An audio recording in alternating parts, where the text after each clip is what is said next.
2027. The answer from European capitals has been as resounding as it is clear. We are in an era of rearmament to respond to the short-term urgency to act and to support Ukraine, but also to address the long-term need to take on more responsibility for our own European security. On Saturday, we also agreed a new £2.2 billion loan for Ukraine, backed not by the British taxpayer, but by the profits from frozen Russian assets.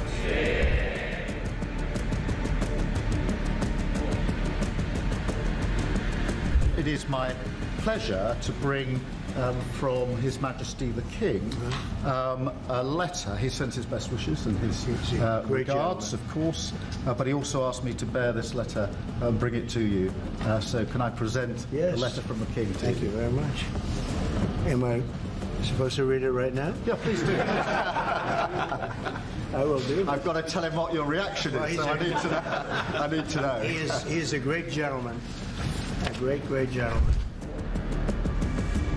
He said he thinks the war's going to go on for a long time, and he better not be right. Well, I just think he should be more appreciative, because this country has stuck with them through thick and thin. We've given them much more than Europe, and Europe should have given more than us, because, as you know, that's right there, that's the border. What kind of diplomacy, JD, you are speaking about? What do you mean? I'm talking about the kind of diplomacy that's going to end the destruction of your country. Yes, but if you Mr. are President, not strong... Mr. President, with respect, I think it's disrespectful for you to come into the Oval Office and try to litigate this in front of the American media. You're gambling with the lives of millions of people. You're gambling with World War III. You're gambling with World War III.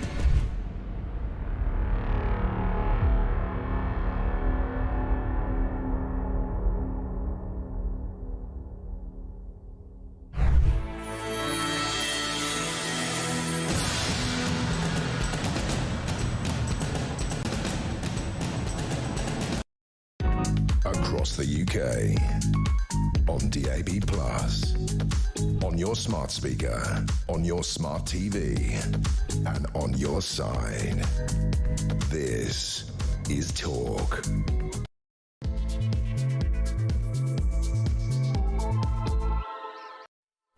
A very, very good morning. Welcome to the show. Very much appreciate you joining me. It's coming up to 3 minutes past 10 o'clock in the morning. I'm Julia Hartley-Brewer. This is Talk, and we are the home of common sense. Whether you're listening on DAB Plus radio, on your smart speaker, watching on YouTube or your connected device, thank you very much indeed for joining me. Lots to talk about today. Yeah. Do you think? Going to be talking, of course, about Donald Trump warning Iran to make peace quickly after the US conducted a series of devastating airstrikes on Tehran's nuclear facilities at the weekend.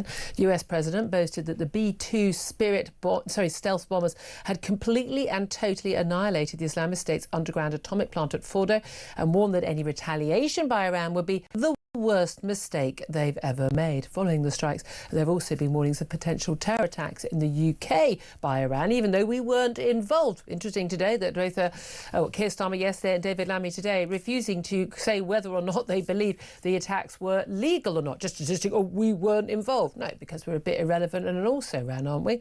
I'd love to hear your thoughts on.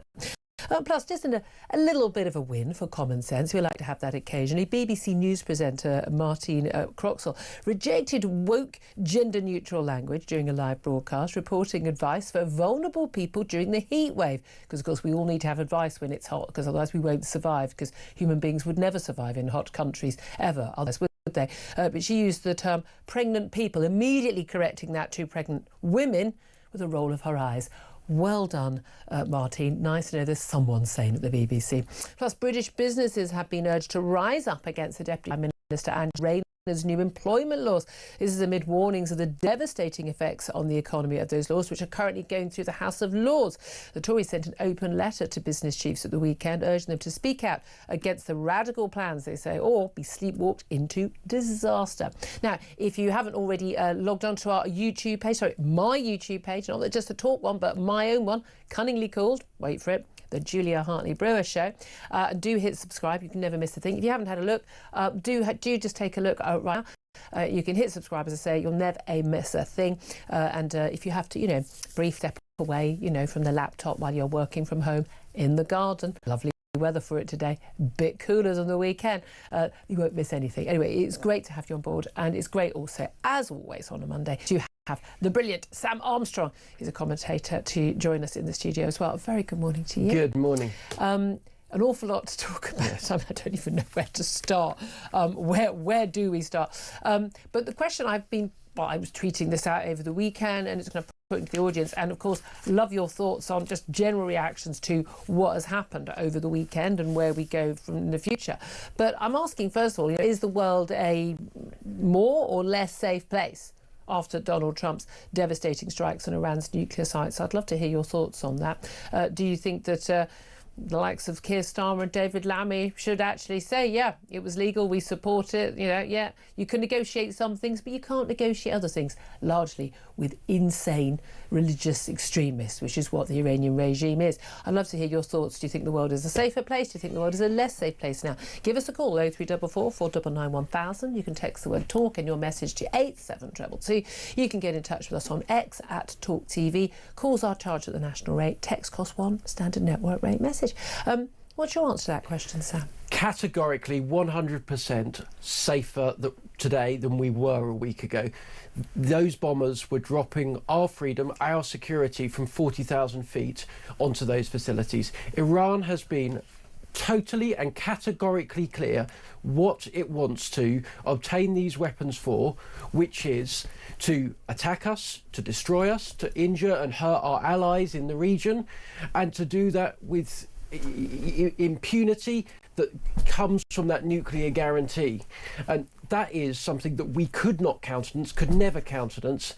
When a regime like Iran tells you that you are the enemy, when it says repeatedly that it wants to destroy what it calls the little evil, which is its term for the UK, you listen to it. They've been clear, they hate us, and quite why our Prime Minister seems unable to say the same about them, I don't know. And that is the most extraordinary thing, isn't it? I wrote a column for The Sun on Friday morning. So look, by this time you read this, he could well be, at war. The American president at that point said it would be within 2 weeks, because it was actually within 2 days by the time the actual airstrikes happened on those 3 nuclear sites. But I quoted Maya Angelou, who's a fantastic, great American poet, and she said, when someone shows you who they are, believe them the first time. I don't think the clues were that subtle from Iran. Very, very clear. And again, the fact that there are so many people, largely on the left, but also, by the way, some lunatics on the right, who all of whom are as insane and as useful idiots and frankly as immoral as each other. Basically, this idea that Israel's attack on Iran was unprovoked. What, apart from all the provocation? They justify somehow the October 7th massacre in Israel and the taking of hostages because the provocation from Israel over all those years in terms of taking over Palestinian territory, the occupation, even though it had ended in 2005, everything that happened on the West Bank justifies what happened on October the 7th. That justifies Hezbollah attacking the north of Israel. That's all justified. That was not an unprovoked attack. That was provoked. Israel's response, totally unacceptable, apparently, even though clearly a defensive war to take on extremists on their border, on both Hezbollah and Hamas. And then Iran, as you say, repeatedly, they funded the Hamas, they funded Hezbollah, they've funded the Houthi rebels. They have attacked American air bases as well as Israeli civilians. It is simply a miracle of the Iron Dome that so many Israeli civilians have not died up to this point. Far too many in the last few days, in the last week certainly. And I just find it utterly impossible to believe that the people on both the left and the right who are saying this was an unprovoked attack by America to defend not just Israel but to defend Western interests as well and our allies, that was unprovoked. They either been living, I don't know, inside the Fordo nuclear bunker under the mountain 300 metres under and unable to see any news for the last 20 years, or they're just immoral liars Which do you think it is? Well, never ever forget that literally the first ever act of the Iranian regime was to kidnap and kill Americans at their own embassy that were based in Tehran. And ever since, it has been the principal sponsor of terrorism throughout the entire region. Yeah. Let's be clear. Fanatical Islam did not begin or end with the Iranian regime. It was around before, it will go on afterwards. Yeah. But Iran puts turbochargers on it everywhere that it finds us, and all of the regimes, all of the terrorist groups, all of the enemies that we have faced over there and indeed over here on our streets have found shelter, support, succour from that regime. Yeah. When we attack Iran, we are attacking a devout, avowed, committed enemy of ours, and we should thank President Trump, in my opinion. We should be sending him our thanks and our gratitude for doing the job for us. And I can only be embarrassed and ashamed that my country has, by virtue of the Prime Minister that we have and the legal advisors he has surrounded himself with, been so reduced on the global stage that we aren't even a factor anymore. Yeah. I'm embarrassed, I'm ashamed, I'm humiliated, and that's the damage that this man has done in a year. I couldn't agree with you more, and it is extraordinary that Keir Starmer has done some, little interviews, made some statements, and he obviously thinks he can get away with just saying, and read out some number 10 that yes, he's had a conversation with Donald Trump, reiterates we need to de-escalate, all this talk. He was definitely not in the loop, not involved and not in the loop. The fact that the Brits, were told clearly once the planes were in the air, and by the way, can we just talk briefly about the extraordinary mission? This was basically, was this or was this not the plot of Top Gun 2? It was absolutely the plot. Absolutely. They probably got the idea. Jane, with the B-2 stealth bombers, 14 bunker buster bombs flown. The fact that there was this decoy flight to Guam, and they're moving the flights to Guam. There may be action in the next 2 weeks. Meanwhile, a few hours later, off we go. They fly in the other direction. 36-hour round trip, 18 hours each in the air. It's an extraordinary mission. Now, whether or not it has completely destroyed Iran's nuclear facilities is now questionable, because there's lots of evidence that actually a lot of stuff was removed from these sites in advance of this. So, and the technology and the knowledge, the know-how is still there. So I don't think we have solved this problem forever. But it is extraordinary that we weren't involved, we couldn't be trusted. I think that is quite a statement about the state of this government. And no wonder, when David Lammy, the Foreign Secretary, has been doing the media rounds this morning, and he refused to say if the US military action against Iran was the right thing to do. Very, very clear question he was asked. Do you think was it the right thing to do? He said, I had said that we weren't involved in the military action. Not an answer to the question, asked it again. If it was the right thing to do, he said, what I've said is that ultimately this can only be dealt with in diplomacy. Go through various other questions, and then asked once again, did he believe the US strikes illegal or legal? Well, we weren't involved, said David Lammy. It is for the Americans to discuss those issues. And yet, as was pointed out by the interviewer, Britain gives judgment on many different things, like whether or not an airstrike on Ukraine was legal or not legal. Whether Hamas's attack on Israel was. We give our views. We give our for tuppence, but we don't know. The man who represents this country abroad, David Lammy, does not know whether those airstrikes were legal or illegal. But the only answer to that must be that he thinks they're illegal, or has been advised by Lord Homer, the Attorney General, who's wrong about everything, they're illegal, and they don't want to say so because they don't want to upset Trump. On whatever basis, I'm embarrassed. It's pathetic. It's totally and utterly pathetic. Firstly, this legal-illegal thing. Yeah, it's irrelevant. I'm sorry, but when it comes to matters of defending my country, a lawyer is the last person I bleeding well want to speak to, totally. Right? Deal with that afterwards. When it comes to whether or not Iran, this regime, should have a nuclear weapon, I don't care what the lawyers say, I want to deal with it. Secondly, this can only be resolved through diplomacy. What a load of total unmitigated balderdash. 20 years. It is nonsense. The sum total we have got for 20 years of negotiation is Iran moving markedly closer to developing the bomb. This will not be solved by diplomacy. It will not. I want Iran to be bombed. I don't want it because I've got a bloodlust or because I'm particularly aggressive, or I am happy about the thought of American or indeed British pilots, as I wish there were involved, putting themselves in danger. I believe that because you can, as Israel and America are showing, bomb this nuclear program out of existence. It is totally foreseeable that we can remove it by military means. In my view, the military route is very, very, very much the right way to go about dealing with it. It's the only way of dealing with lunatics. You can't negotiate with complete and utter lunatics who genuinely think that their mission in life is to not just kill all Jews, destroy and annihilate Israel, but then take on America and Britain. We're on the list, people. We can't go, don't look at us, don't involve us. We're very much already involved. We don't have a choice about it.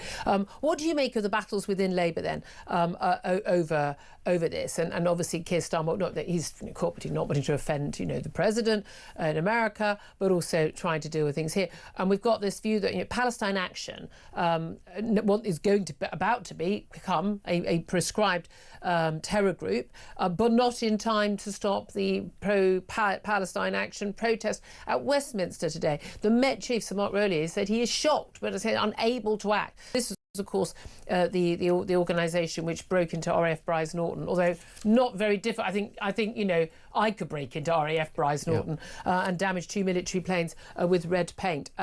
What do you make of that protest being allowed to go ahead and the prescription? Well, firstly, let's be clear, it's just yet more sign of how pathetic our country has been rendered in the last few years, that we can't stop this bunch of, unwashed loony Well, they've been activists. Joined by the eco-activists as well. It's like Greta as well. Everyone, this is the latest bandwagon. It's absolutely right. Getting our base, that we cannot prescribe people in time, and frankly that prescription or banning this group is our only response in the first place. Let me be very clear. We used to believe that an attack on British military assets was about the most serious thing in this country that you could do. Never forget, until 1998, burning down a ship on a Royal Navy base was still an act of treason. It was still a hangable offence. That was one of the last things for which we abolished the death penalty. It doesn't get more serious. These people are traitors to our country. If you attack a British military asset, you deserve to be hauled up before the Old Bailey by the end of that day and punished as severely as possible. We haven't identified who it was. We certainly haven't arrested them. There have been no charges brought. We haven't been able to ban the group. We've been dilly-dallying and talking for a week. And you asked, about the battle within Labour. Labour seems to be incapable of even saying the word Israel. It seems incapable of saying, we stand with America, our closest ally in the world, against Iran. Why? Because Keir Starmer is, and I regret to say this, Keir Starmer is worried about the extensive problem the Labour Party now has with winning constituencies in certain inner cities because of the very, very large Muslim vote, some of which is regrettably harbouring extreme views on this topic. Yeah, absolutely. It is such a big concern. There's so much more I want to talk about today. And coming up, we are going to be talking to Hamish de Bretton-Gordon. He's a former British Army colonel who was also, basically in charge of of WMD in the Middle East. So we're going to talk to him as well, his expertise there, because of course, nuclear weapons are amongst WMDs. I'd love to hear from you though. Do get in touch. All your thoughts on this. On the operation. Should we have been involved? Are you worried that we weren't involved? The pussyfooting around by David Lammy and Keir Starmer, not saying whether they think it was legal or illegal. We just need to get back to the table. Do you think you can negotiate with people? I don't think you should. If we have an official policy, we don't negotiate with terrorists. Hamas are terrorists. Apparently, we were supposed to negotiate with them. Qatar harbouring terrorists. That we consider them our friends. And here we are saying we're not in favour of regime change in Iran.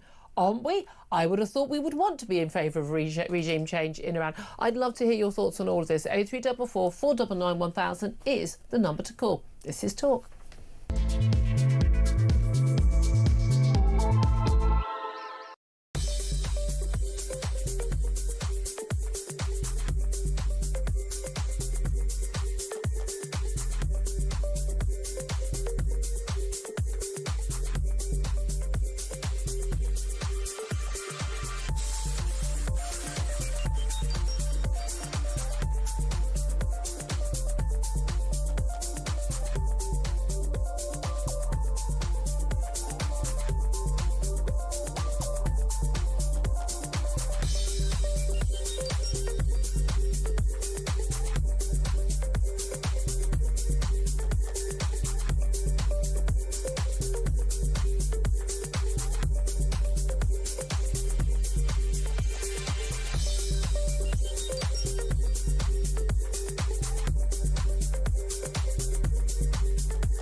The Iranian foreign minister says he's going to meet Putin in Moscow to talk about this. What's your analysis of that? Iran is helping President Putin in his assault and his illegal war in Ukraine, as we know. And that also is happening through the ballistic missile usage and the stockpiles that come from Russia. President Trump has been telegraphing this message very clearly to Iran. It was during those talks that we all discovered through the IAEA that Iran was basically enriching nuclear material at an unprecedented rate. Across the UK, on DAB+, on your smart speaker, on your smart TV, and on your side. This is Talk.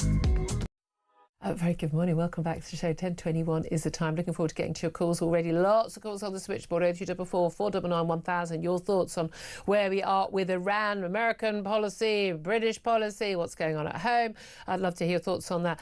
Just to bring you up to date, the Palestine Action has been banned from protesting outside Parliament today. They're the pro-Palestinian, obviously, organisation, anti-Britain, let's just call them what they are, who have damaged those two military planes at RAF Bryce Norton ahead of the weekend. But Sir Mark Rowley, the Met chief, has said that he was frustrated. The group was planning a demonstration today. They've been able to impose the exclusion zone around Parliament, with protesters facing arrest if they enter the area. But they said any demonstration essential under by the group cannot begin before 12, must end by 3, so putting limitations on it. They're likely to prescribe that group later today in Parliament, just to get you up to date on that. Right, well, let's go to my first guest on the line today, and that's Hamish de Bretton-Gordon, OBE.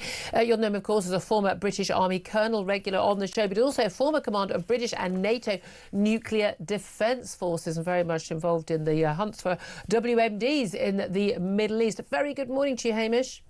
Hi, good morning. Thank you so much for joining us. I'm going to put the first question to you, is the question that was put to David Lammy, the Foreign Secretary, today repeatedly. Was the US military action against Iran the right thing to do? Yeah, I think it was exactly the right thing to do. And particularly the action that's been described in great detail everywhere yesterday. This was the massive ordnance penetrator attacks on key sites, the three key sites where we know that enrichment's happening: Isfahan, Nuntaz, and Fordo, the big deep ground one. So we know the Iranians told us that they'd enriched uranium to 60%. They told us they were planning to make a bomb. My assessment, looking at everything now, is actually they probably can't do it. I think the site, it's been a very successful attack. And the final thing in this, we know that the Supreme Leader is hiding underground at the moment, but he also knows that there is probably a crosshair of a mop on him. And, he might well be, I think this is what Trump is alluding to. So absolutely the right thing to do as it stands at the moment, whatever other people are saying. And I know there are lots of experts saying lots of contradictory things, but I don't think the Iranians can produce a nuclear device, a nuclear weapon of any credible status for probably several years now. Well, this is the thing. The debate had been, wasn't it? Were they credibly close to getting a nuclear weapon? We know they were building the rockets. We know they'd enriched uranium. That's all beyond doubt. And they said they wanted to annihilate Israel. I managed to put those three things together. I think a 6-year-old could put those three things together and realise there was a threat. But we also know that they'd got, the point where they got to is actually that's the most of the hard work, and getting from 60% to 90% to actually put it on the put it on the ballistic missile and fire it is less work. But even if it's not a complete and utter destruction of their nuclear capability, and they could always just buy it in again in the future and get that expertise back. It doesn't disappear, does it? Even with the death of lots of leading scientists. The point is, they're not going to be an immediate nuclear threat to Israel, the Middle East, or indeed the West. Why do you think so many people, including our own Prime Minister, our own Foreign Secretary, and many on the left in this country, and indeed actually many on the right in America, interestingly, and here, are saying, look, this is crazy, this is going to lead to World War III. It's not made the world a safer place, as you appear to believe, and certainly I believe. Do you think they've got an argument? I think a lot of people are conflating what happened in 2003 when American forces and British forces, ground forces, went in to deal with Saddam's weapons of mass destruction. I think we've learned a hell of a lot from this, and this operation shows exactly that we have. I don't think there's any plans of the Americans or the Israelis or the British or anybody to put boots on the ground. So that's what people are conflating it. We talked about my time in Syria when I was really cross that nobody got involved to help there, because unfortunately politicians at the time thought it was 2003 Iraq and we'd get dealt into it, but it was so different. So I think that is what people are making the mistake. And some people are saying, oh well, they could get some enriched uranium and blow it up. Well, not really. I mean, Islamic State tried years and years and years to get highly enriched uranium to create a small nuclear device and never achieved it. So I think this is avoiding those fears about Iraq 2003, and it's really up to the Iranians now to as Trump says, come and talk peace and let's get a peace deal. So I don't think there's any way that we are going to put boots on the ground in Iran and fight as we did in Iraq in 2000. I mean, it's very, very different, quite apart from the actual size of the country and the size of the regime in Iran. Do you feel that I mean, Donald Trump has been tweeting about, hey, maybe there should be a regime change. MEGA, he's tweeted, make Iran great again. Now, this is something that, he's previously said they won't do. Certainly, Britain not talked about. Israel has hinted at. Would it be in our interest if there were regime change, or is it a case of be careful what you wish for? We saw what happened when we toppled Saddam Hussein, when we toppled the Taliban briefly in Afghanistan. We saw the rise of in Syria, of ISIS and Al Qaeda, but we also saw what happened in Libya, the absolute chaos there, the migrant crisis in the Mediterranean, and subsequently for us, big part of that is that chaos and the organised criminals and the warlords taking over in Libya. Should we be careful what we wish for in terms of ousting this regime? Well, I'm not sure. I mean, this is not really my area of expertise, but I've just come back from Syria, where Assad's toppled, and crikey, I know that I was running around there when the terrorists and the others were trying to kill me and the likes, and it is a completely different country now.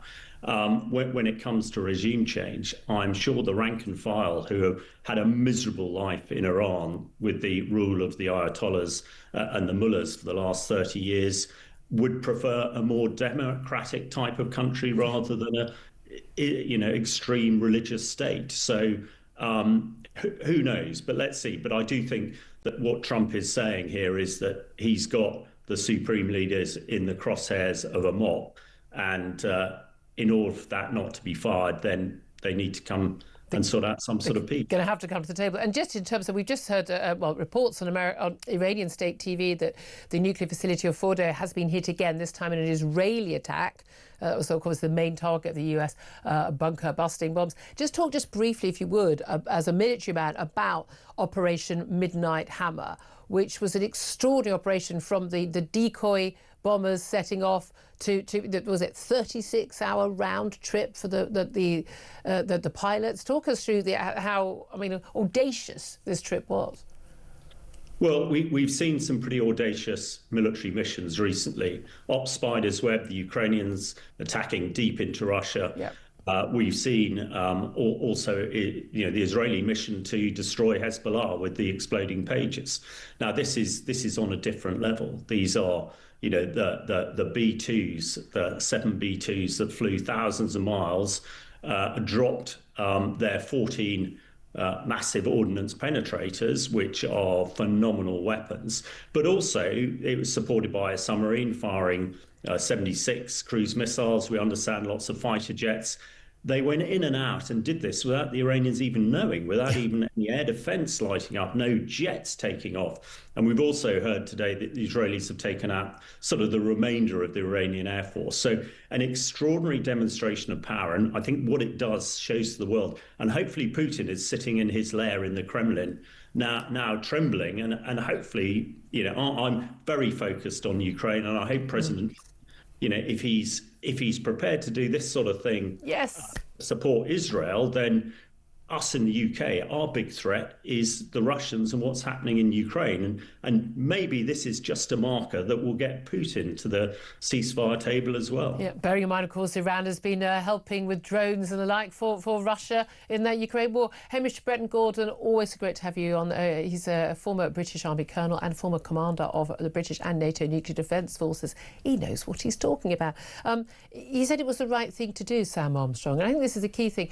It is fascinating. We've had this ever since, 2003 in the Iraq War. And look, there were lots of problems with what happened with the Iraq War. Obviously, we'd certainly be agreed on that. And there was a lot of lies in the dossier. I never accepted the Hutton report that there weren't lies in that 45-minute claim and all of that. But at the end of the day, there are right and wrong things to do. And everyone gets very caught up. We're in a very sort of lawyery sort of world where, well, if the UN says this, it's okay, and if they don't, it's not okay. Whereas, okay, so the UN, where the 5 permanent security members include China and Russia, excuse me for not giving 2 hoots what the UN thinks about anything, and they're also in blatantly anti-Israeli, anti-Semitic body now. The lawyers say it's okay, it's fine, but if they don't say it's okay, it's immoral.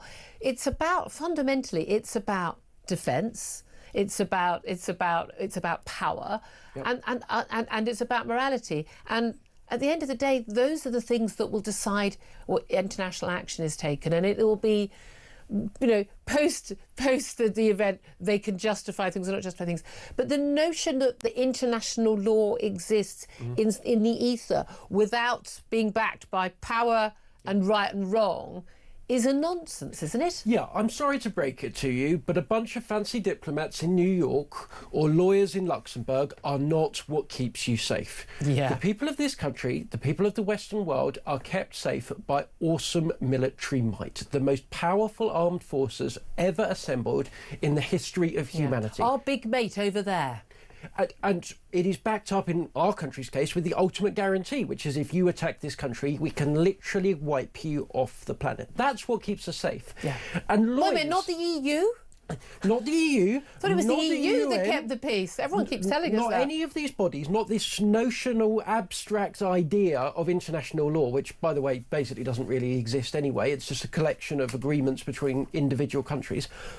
What keeps us safe is our armed forces, and we have lost the sense that this is a really dangerous world that we live in, and there are really bad people that you can't negotiate with. You can't negotiate with, you can't wish away, and you can't pretend they don't exist. At some point, we need to get real about the world that we now live in, which has got much, much, much more dangerous than any of us are really thinking about or got into our heads yet, which is that there are a bunch of countries all coming together that may well, in the next few years, be wealthier, be tougher, be stronger than the West, and they are hell-bent on taking over this world and running it in the way that they wish to, Absolutely. and not the way that we do. That's on the military front, but I want to talk later in the show more about the home front and like Palestine actions and some of the demonstrations on the streets, and frankly the likes of David Lammy and Lord Hermer, the Attorney General, who I think are just as dangerous on the home front. We're going to talk about that. I'm going to take your calls up next. We're also going to be talking to the brilliant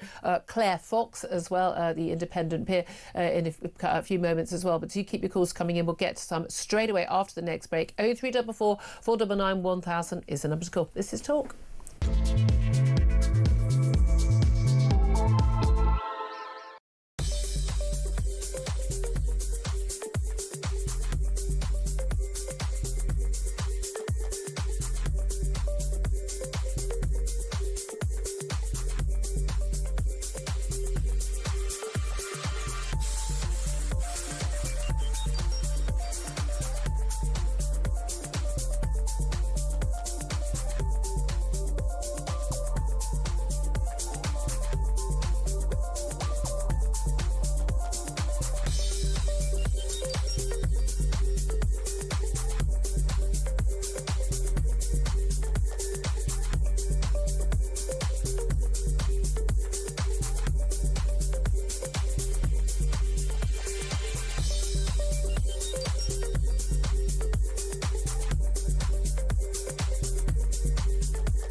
across the UK, on DAB+, on your smart speaker, on your smart TV, and on your side. This is Talk. This is Talk. Welcome back to the show. 10:35 is the time. Let's get straight to your messages and calls coming in thick and fast. I'm asking, is the world more or less safe after Donald Trump's devastating strikes on Iran's nuclear sites? Tell us why they are. Tell us why they aren't. 0244 499 1000. You can text as well. Lots of texts and tweets coming in. Samuel says, far safer. A terrorist state has been brought to their knees. Much safer, says Diane. All we need now is to cut the head off the snake. Edmund says, from America first and no more forever wars to another neocon Israel first puppet. Oh, he got in all the key words. I had that one in my bingo. Yasmin says, less safe. Now we face retaliation by Iran. Now, this is the illusion that we didn't face retaliation from Iran anyway. The fact that we exist, Yasmin, is why Iran wants to kill us, OK? We don't have to do anything. We could say, Iran, we love you every single day. We can send them bunches of tulips every single day. They would still want to kill us, including you. I hate to break that to you. Ian says, more safe, and anyone else saying otherwise is a useful idiot of the worst kind. Eddie says, the head of the snake is slowly being decapitated. The Iranian people deserve to be free. And Marvin says, more safe. Trump actually dealt with a raving loony Islamist threat that European weak leaders just bow down to. The UK in particular is now utterly spineless. Yeah, I don't think I could disagree with a word of that, Marvin. Let's go to Christine, who's on the line now in Derby. Hello, Christine. What do you want to say? Good morning, Julia. Good morning. I am feeling much safer this morning with what Mr. Trump has done. Thank you, Mr. Trump, from the world, for making us safer. I am so ashamed of our puppet Prime Minister. At one time, we were a force to be reckoned with, and we were kept in the loop by everything. Why would Trump keep him in the loop? You can't be trusted. He likes terrorists. And this march that's going to go on today, I am appalled. And this will be another nail that we won't be in on what's happening in the world. And this is the real concern, isn't it? The idea, I mean, again, there was this idea that people weren't going to be able, other Western leaders weren't going to be able to trust Donald Trump, and because he'll just put stuff on Truth Social and post it publicly and make a remark. And that is a concern. But it does appear that, we were told, I mean, Britain's saying, well, we were told, we did know in advance, but we weren't part of it. Right. But let's face it, this was after the planes were in the air, isn't it? This is like, oh, by the way, in 10 minutes' time, FYI, this is what's happening. They obviously don't trust us. They don't trust us, and I actually don't trust them. So why? No. What did you make of David Lammy this morning? I read this interview. I thought it was horrendous. I mean, was it the right thing to do? I've said we weren't involved in the military action. I mean, I wasn't involved in the military action. I don't struggle in saying whether it was the right or wrong thing to do. You weren't. I'm assuming you weren't a trained B-2 stealth bomber pilot. No, I wish I was sometimes. Oh, don't. Among the things, I'm not allowed a gun or a stealth bomber for obvious reasons. But this thing, you don't have any trouble giving your view on it? No, certainly not. I mean, I have to declare I stand with Israel. Totally, since October. Well, why wouldn't you? It's our only democratic ally in the Middle East. Why wouldn't we stand with Israel? And it seems that this government is hard pressed to say that. And he mumbles about, because of the fact, let's face it, he is a terrorist lover. We know that. You think he's a terrorist lover? Come on, back that up. Come on. Yeah, I back that up to the fact that they think that they can negotiate with terrorists.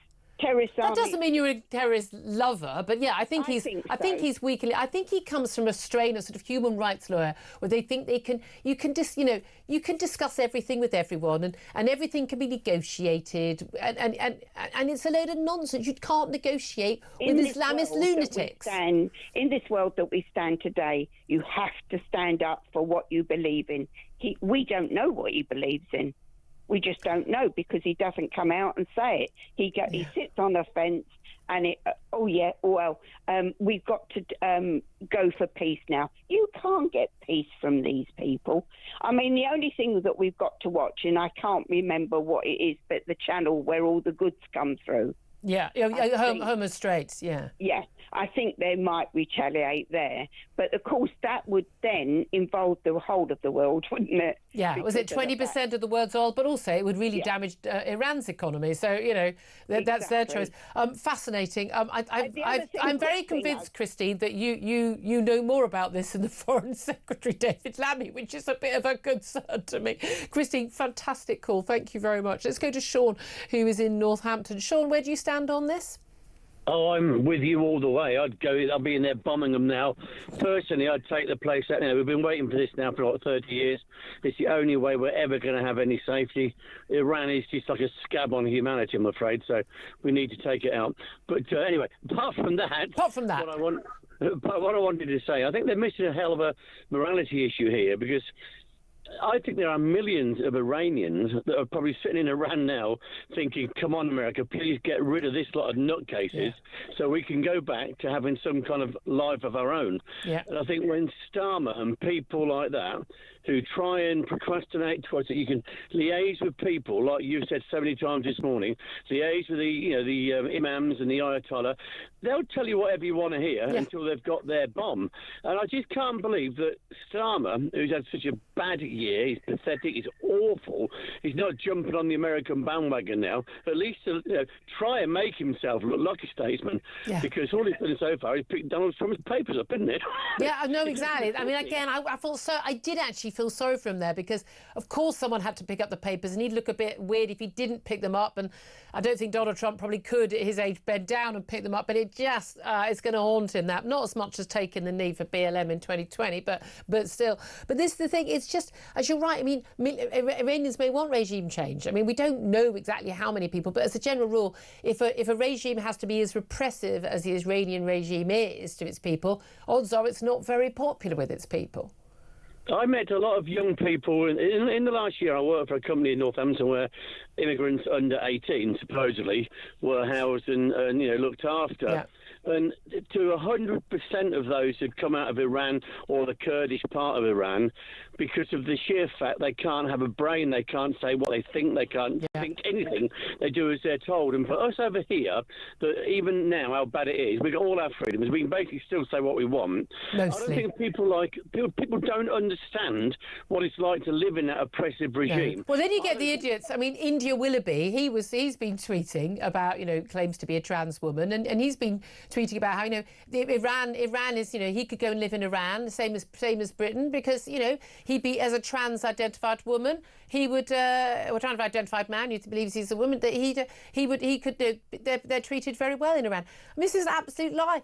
Gay men are forced to basically undergo mutilation to live as if they are women, otherwise they're not, otherwise they'll be imprisoned or executed. And trans people are massively under attack in Iran. I mean, it's like the Queers for Palestine people. These people are delusional. These people that are marching today really should now be rounded up and interned, in my view. Really? If they're scared, right, if they're now scared of upsetting... Let's be honest about it now, right? This is all about Starmer being scared to upset the Muslim vote in the UK. We all know that's a major part of this, right? If he's so scared that all these Muslims in the UK are the Ayatollah's supporter, then by virtue of the fact of that, they become our enemies too. So where are all the imams? Where are all the Muslims in this country saying free our brothers, free our sisters in Iran? Wouldn't that be nice? Well, look, I don't hold individual people, regardless of religion, responsible for the actions of regimes or protest groups. So, but I understand the sort of the extrapolation. Again, that our foreign policy is now being completely, steered by a small minority ethnic and religious group in this country in a way that I think is very, very questionable. I have to say. I think it's absolutely dangerous, and I'm not advocating for violence, but I tell you, you can feel it everywhere you go. There's a new feeling since Trump's been in power. He's kind of abolished the fact that no one dares say anything, and you can feel it. Or you go to a pub, you go to a working man's club. People are now saying things they were never saying a year ago. People have had enough. I couldn't agree with you more. The sea change is extraordinary. It really is. Sean, very interesting call. 2 fantastic calls going. Hey, guys, they've set the bar high for you, but get in touch. 0344 499 1000. Sam Armstrong. I mean, just in terms of, like, you know, the Labour sort of fear of basically the home front vote, Labour is completely divided on this. And Keir Starmer, I mean, you know, he's not being a statesman on this because he's trying to do his whole all things to all men thing because he doesn't really believe in anything. You can see it in literally everything this government does. The palpable fear of upsetting one community in particular. You can see it with the fact that we've got people who burn the Quran now criminalised. You can see it with the way that we saw two-tier justice last year. You can see it in our foreign policy. It is drippingly obvious. It is falling off every single action of this government, the stench, the whiff of playing out-and-out community politics in which one particular section of society is getting favoured in everything that is done by the government. I cannot believe that in this country that we have been reduced to that state in which one religious group is being out and out favoured by the government for purely naked political reasons. And by the way, those so-called self-appointed community leaders are not doing that particular group of people living in our country a favour because that is going to create so much this community relations, these bad tensions that they talk so much about. That is going to be an issue. I agree with Sean. I think there's been a change and people are waking up and they are unhappy. And what I don't want is there to be, you know, anything, you know, attacks or animosity towards people because of any religion or ethnicity. That's not what this country is about. But this is a problem that's been created by the political media elite, pretending this isn't a problem in some parts of these communities already. I'd love to hear your thoughts on this. 0344 499 1000. 10:46 is the time. Up next, we'll put all those questions and plenty more to the wonderful Baroness Claire Fox.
Congratulations, President Trump.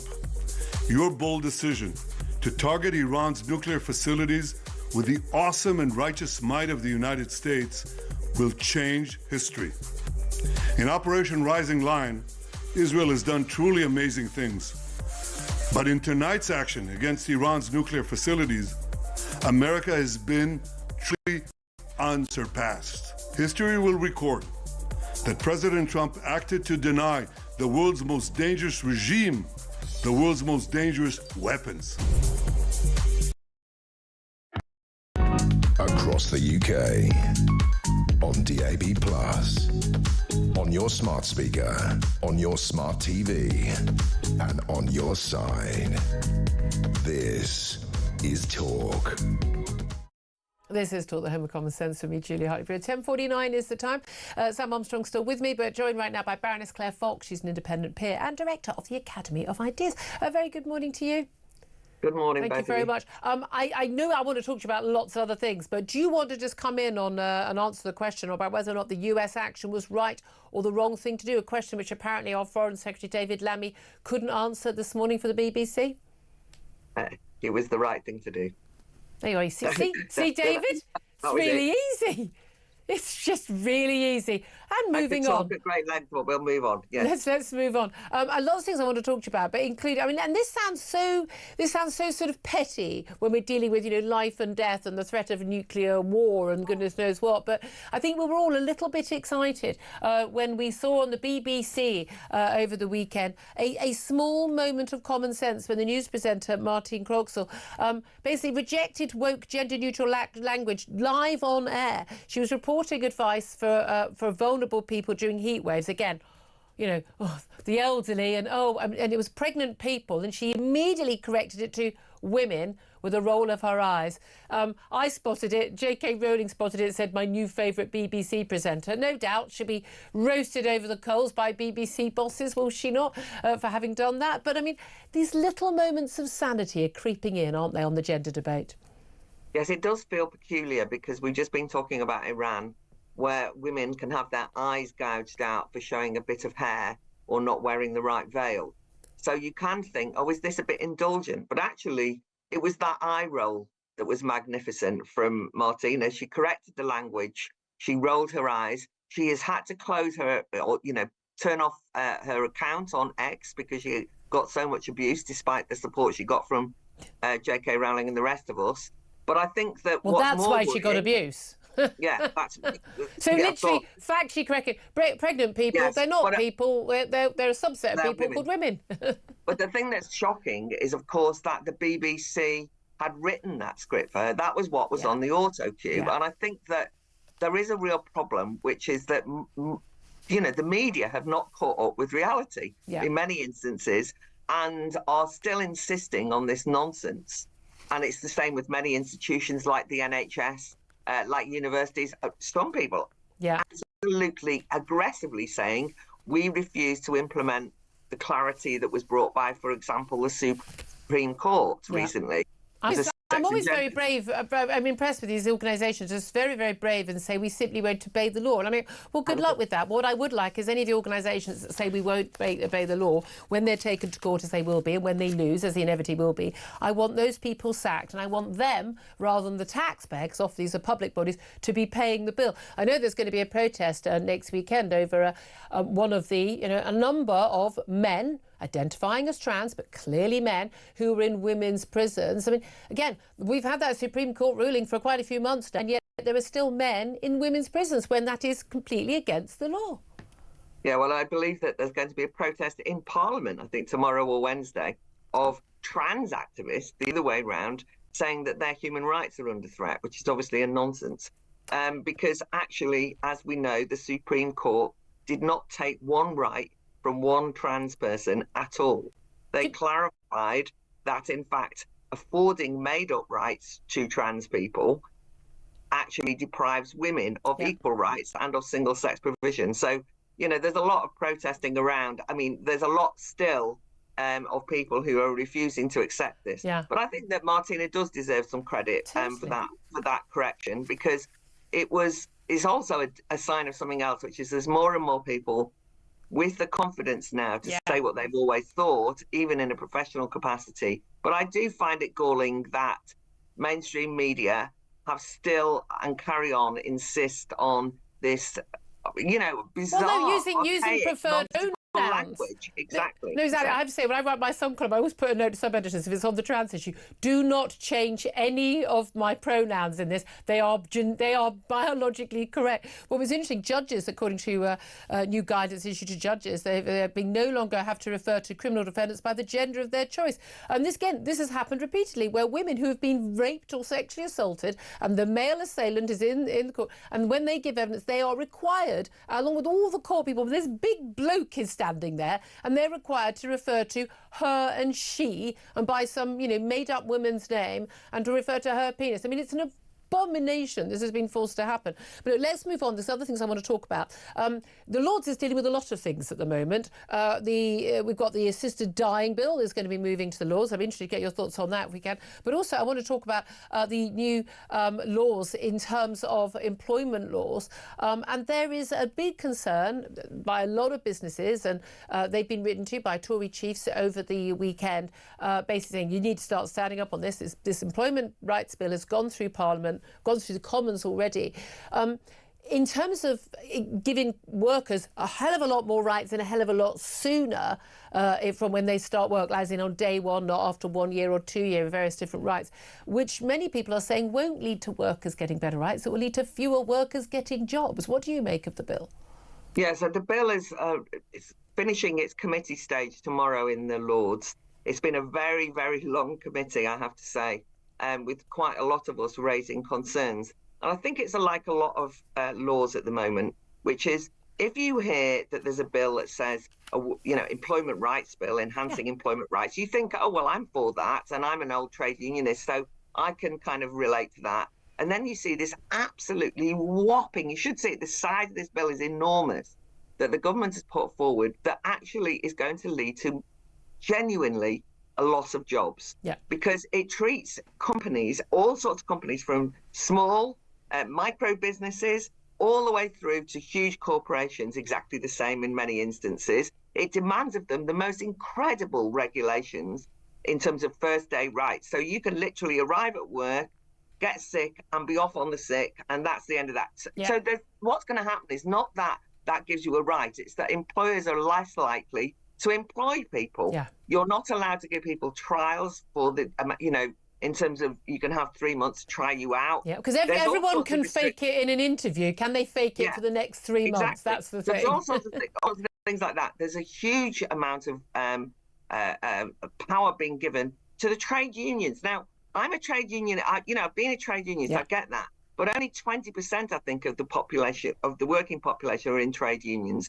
They're treating every workplace as though it's a public sector workplace. They're basically saying that you don't need 50% to go out on strike. It can be 10%. They're initiating a wide range of imposed trade union rights on every workplace. So if you've got a family shop and the family are working in it, a trade union official now has the right to barge in and walk in and say there should be a trade union here. I mean, it's impertinent to say the least. Yeah. And by the way, in the name of women, I just do want to say this, they've got this absolutely ludicrous duty that they're imposing, which I put an amendment in against, which is on equality action plans on the gender pay gap. So the gender pay gap is more complicated than they think. That's the first thing. It would be huge amounts of bureaucracy. But listen, what's more, an imposition on every employer that they have to give menopause support. And that menopause support, which is not dictated, or they will be fined. They will be in trouble, right? They don't do it. Speaking as a menopausal woman, I find that abominable. Exactly. Can you imagine anything worse than HR sidling up to you and organising a set of things saying, do you need a fan? Are you all right? Do you want to talk about it? I mean, it's the most condescending nonsense you've ever heard of. I thought women, I remember my mum's generation, they fought for women not to be talked about as just bundles of hormones. And now we're just going to go, oh, no, we can't possibly. Oh, God, there's too much more I want to talk to you about, which we haven't got time for. The clock is against us. But Baroness Claire Fox, I do believe you may be just the sanest person on everything. What can I say? Thank you very much, for joining us, Baroness Claire Fox. Very quick word, Sam Armstrong, on these employment rights law, because it's Angela Rayner's baby. And again, on the face of it, oh, that sounds great. But what it will simply mean is employers simply won't employ people. Well, it also includes within it this banter ban, which requires publicans, sports stadiums and the like to police the conversations of their customers. So if you go to the pub and have a conversation in which you make somebody behind the bar feel uncomfortable, that's it, you're going to be out. Or if you go to a football stadium and you shout at the referee, you must be blind, and we're not talking about someone, say, using the N-word or being homophobic slur, but we're talking about someone saying, well, yeah, but there aren't, trans women aren't women. That alone, that could basically mean a legal action by the barmaid against the company. Against the company. Madness. It's so extreme that if a football fan shouts at the ref, you must be blind. If somebody with a partially sighted friend overhears, I think that someone who's partially sighted might be offended by that. You're out. We are living in a mad, mad world. You know, we talk about like how we want to be against Iran because people don't have freedom, but we do. Yeah, maybe it's going the other way around. This is Talk. Stay tuned. This is the Home of Common Sense.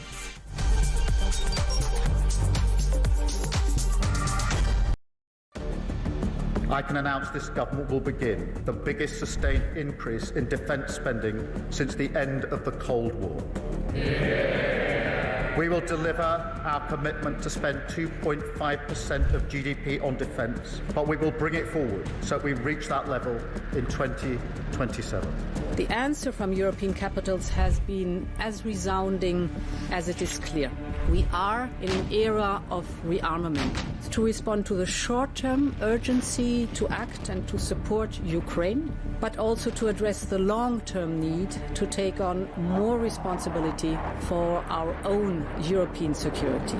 On Saturday, we also agreed a new £2.2 billion loan for Ukraine, backed not by the British taxpayer, but by the profits from frozen Russian assets.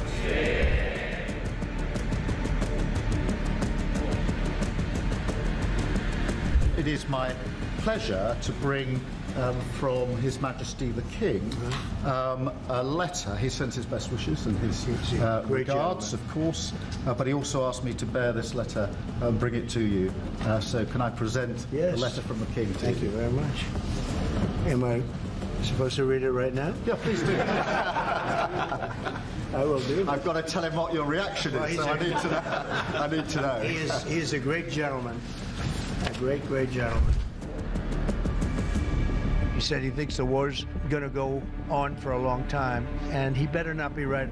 Well, I just think he should be more appreciative because this country has stuck with them through thick and thin. We've given them much more than Europe, and Europe should have given more than us because, as you know, that's right there. That's the border. What kind of diplomacy, JD, you are speaking about? What do you mean? I'm talking about the kind of diplomacy that's going to end the destruction of your country. Yes, but if you are not Mr. President, with respect, I think it's disrespectful for you to come into the Oval Office and try to litigate this in front of the American media. You're gambling with the lives of millions of people.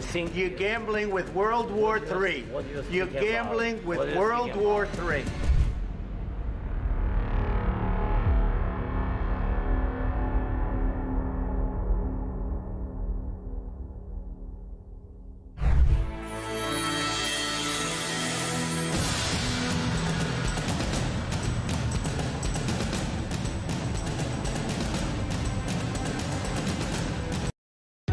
Across the UK, on DAB+, on your smart speaker, on your smart TV, and on your side. This is Talk.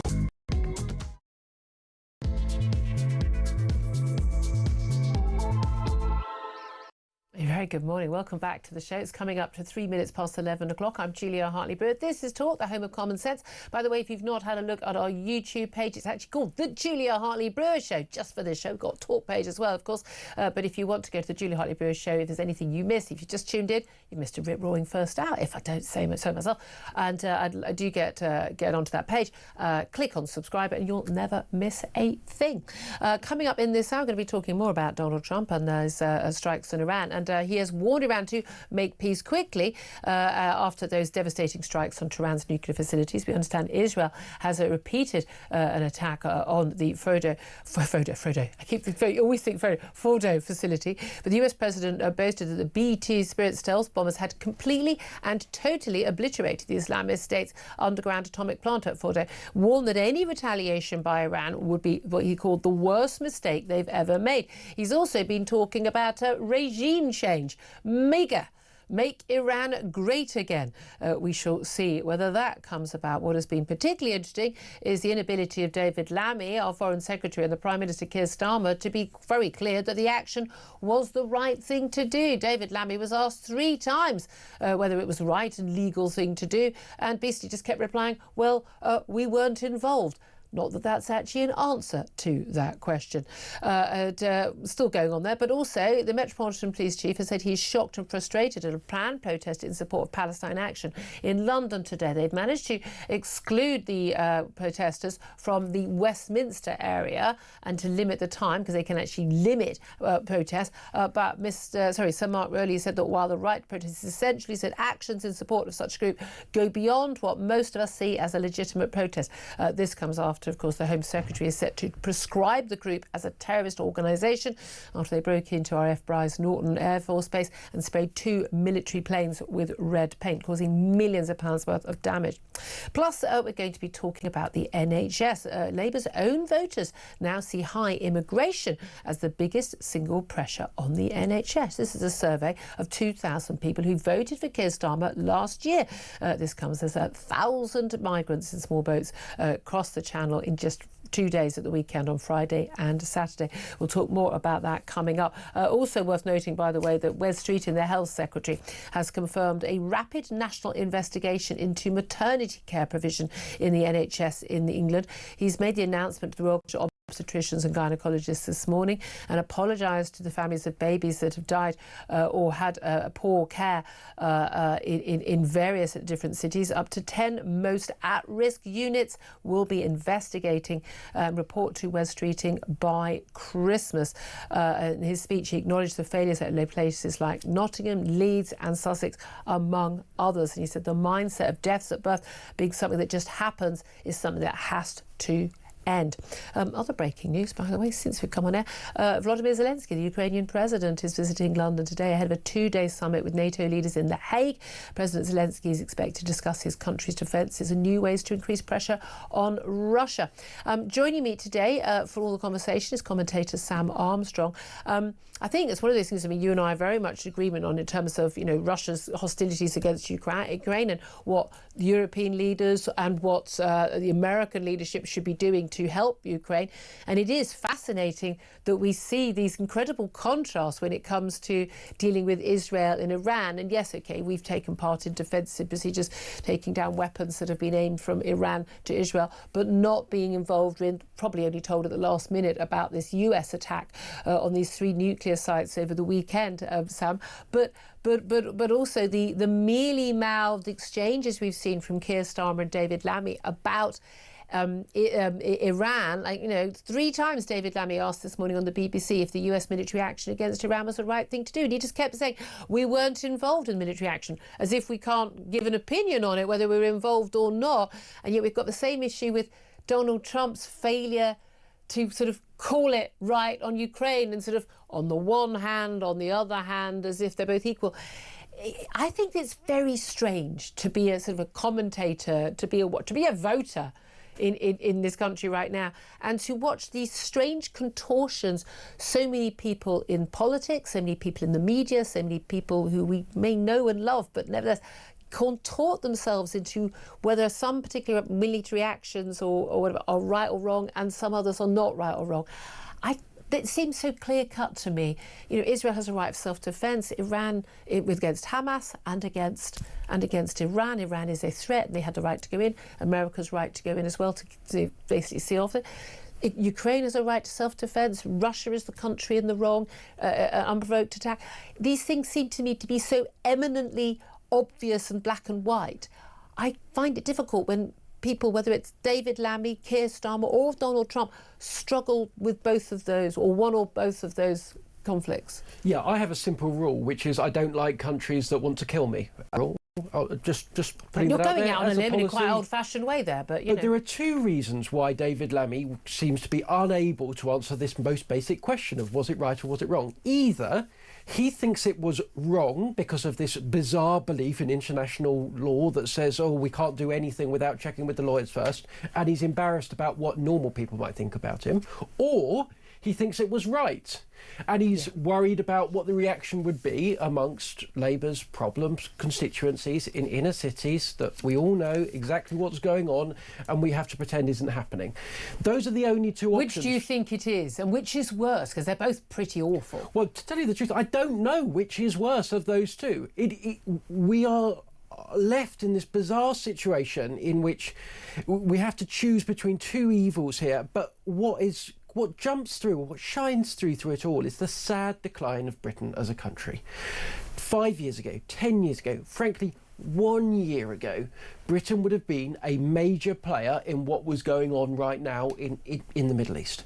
Today, we are barely even a footnote. I don't think it's any more consequential what Keir Starmer thinks than it is the president of Gabon, right? We have been reduced to the level, to the rank of other nations. And there was one thing, actually, we could possibly have contributed to that mission, which was use of Diego Garcia base. Yeah. An island base, a huge strategic asset that we have given over to an ally of China. It couldn't be used because we would have had to have notified Mauritius, who would no doubt would have notified China, who no doubt would have notified Iran as to what was going on.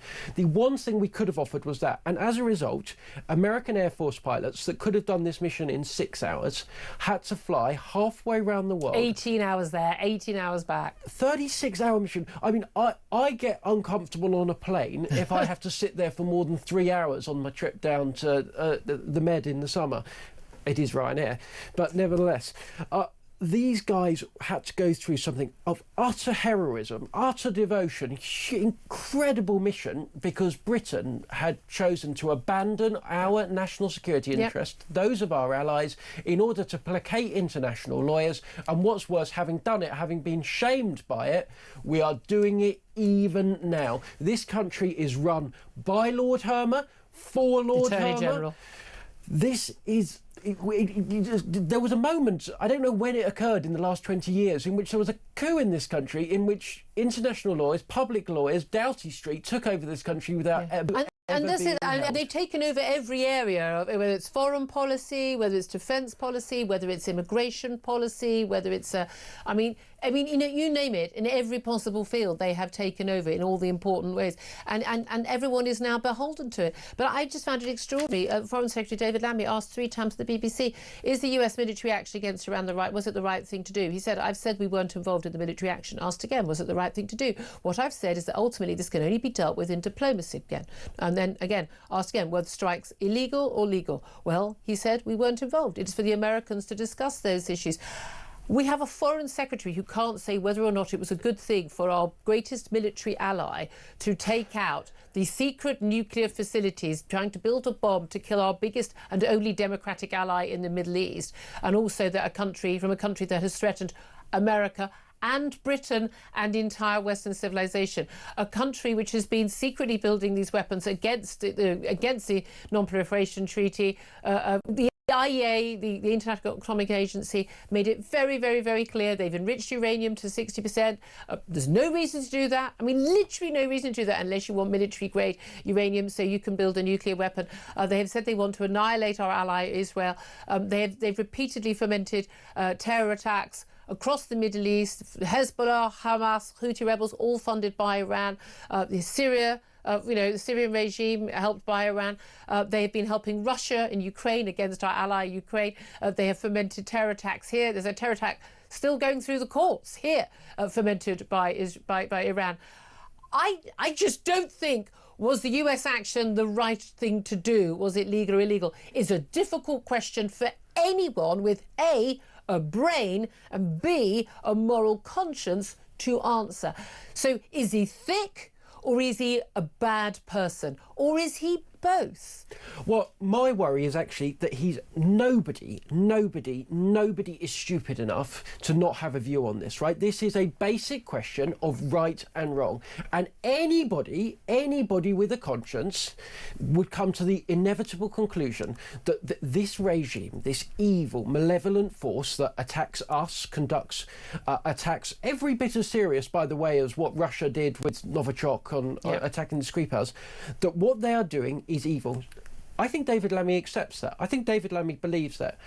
And that is what makes it all the more sinister, because he is deliberately not saying it. He's deliberately not coming out and saying what anybody with a pulse could do, because, as I say, either he is so in hock to the international lawyers that run this country, or he is too worried about upsetting one particular community in this country, and he's unable to stand with our closest ally, and as a result, he is putting his narrow political interests over and above the national security of this national country. Security, and right and wrong. And it is interesting, again, we need to bring everyone to the table. You can't negotiate with insane religious fundamentalists. I think we've worked...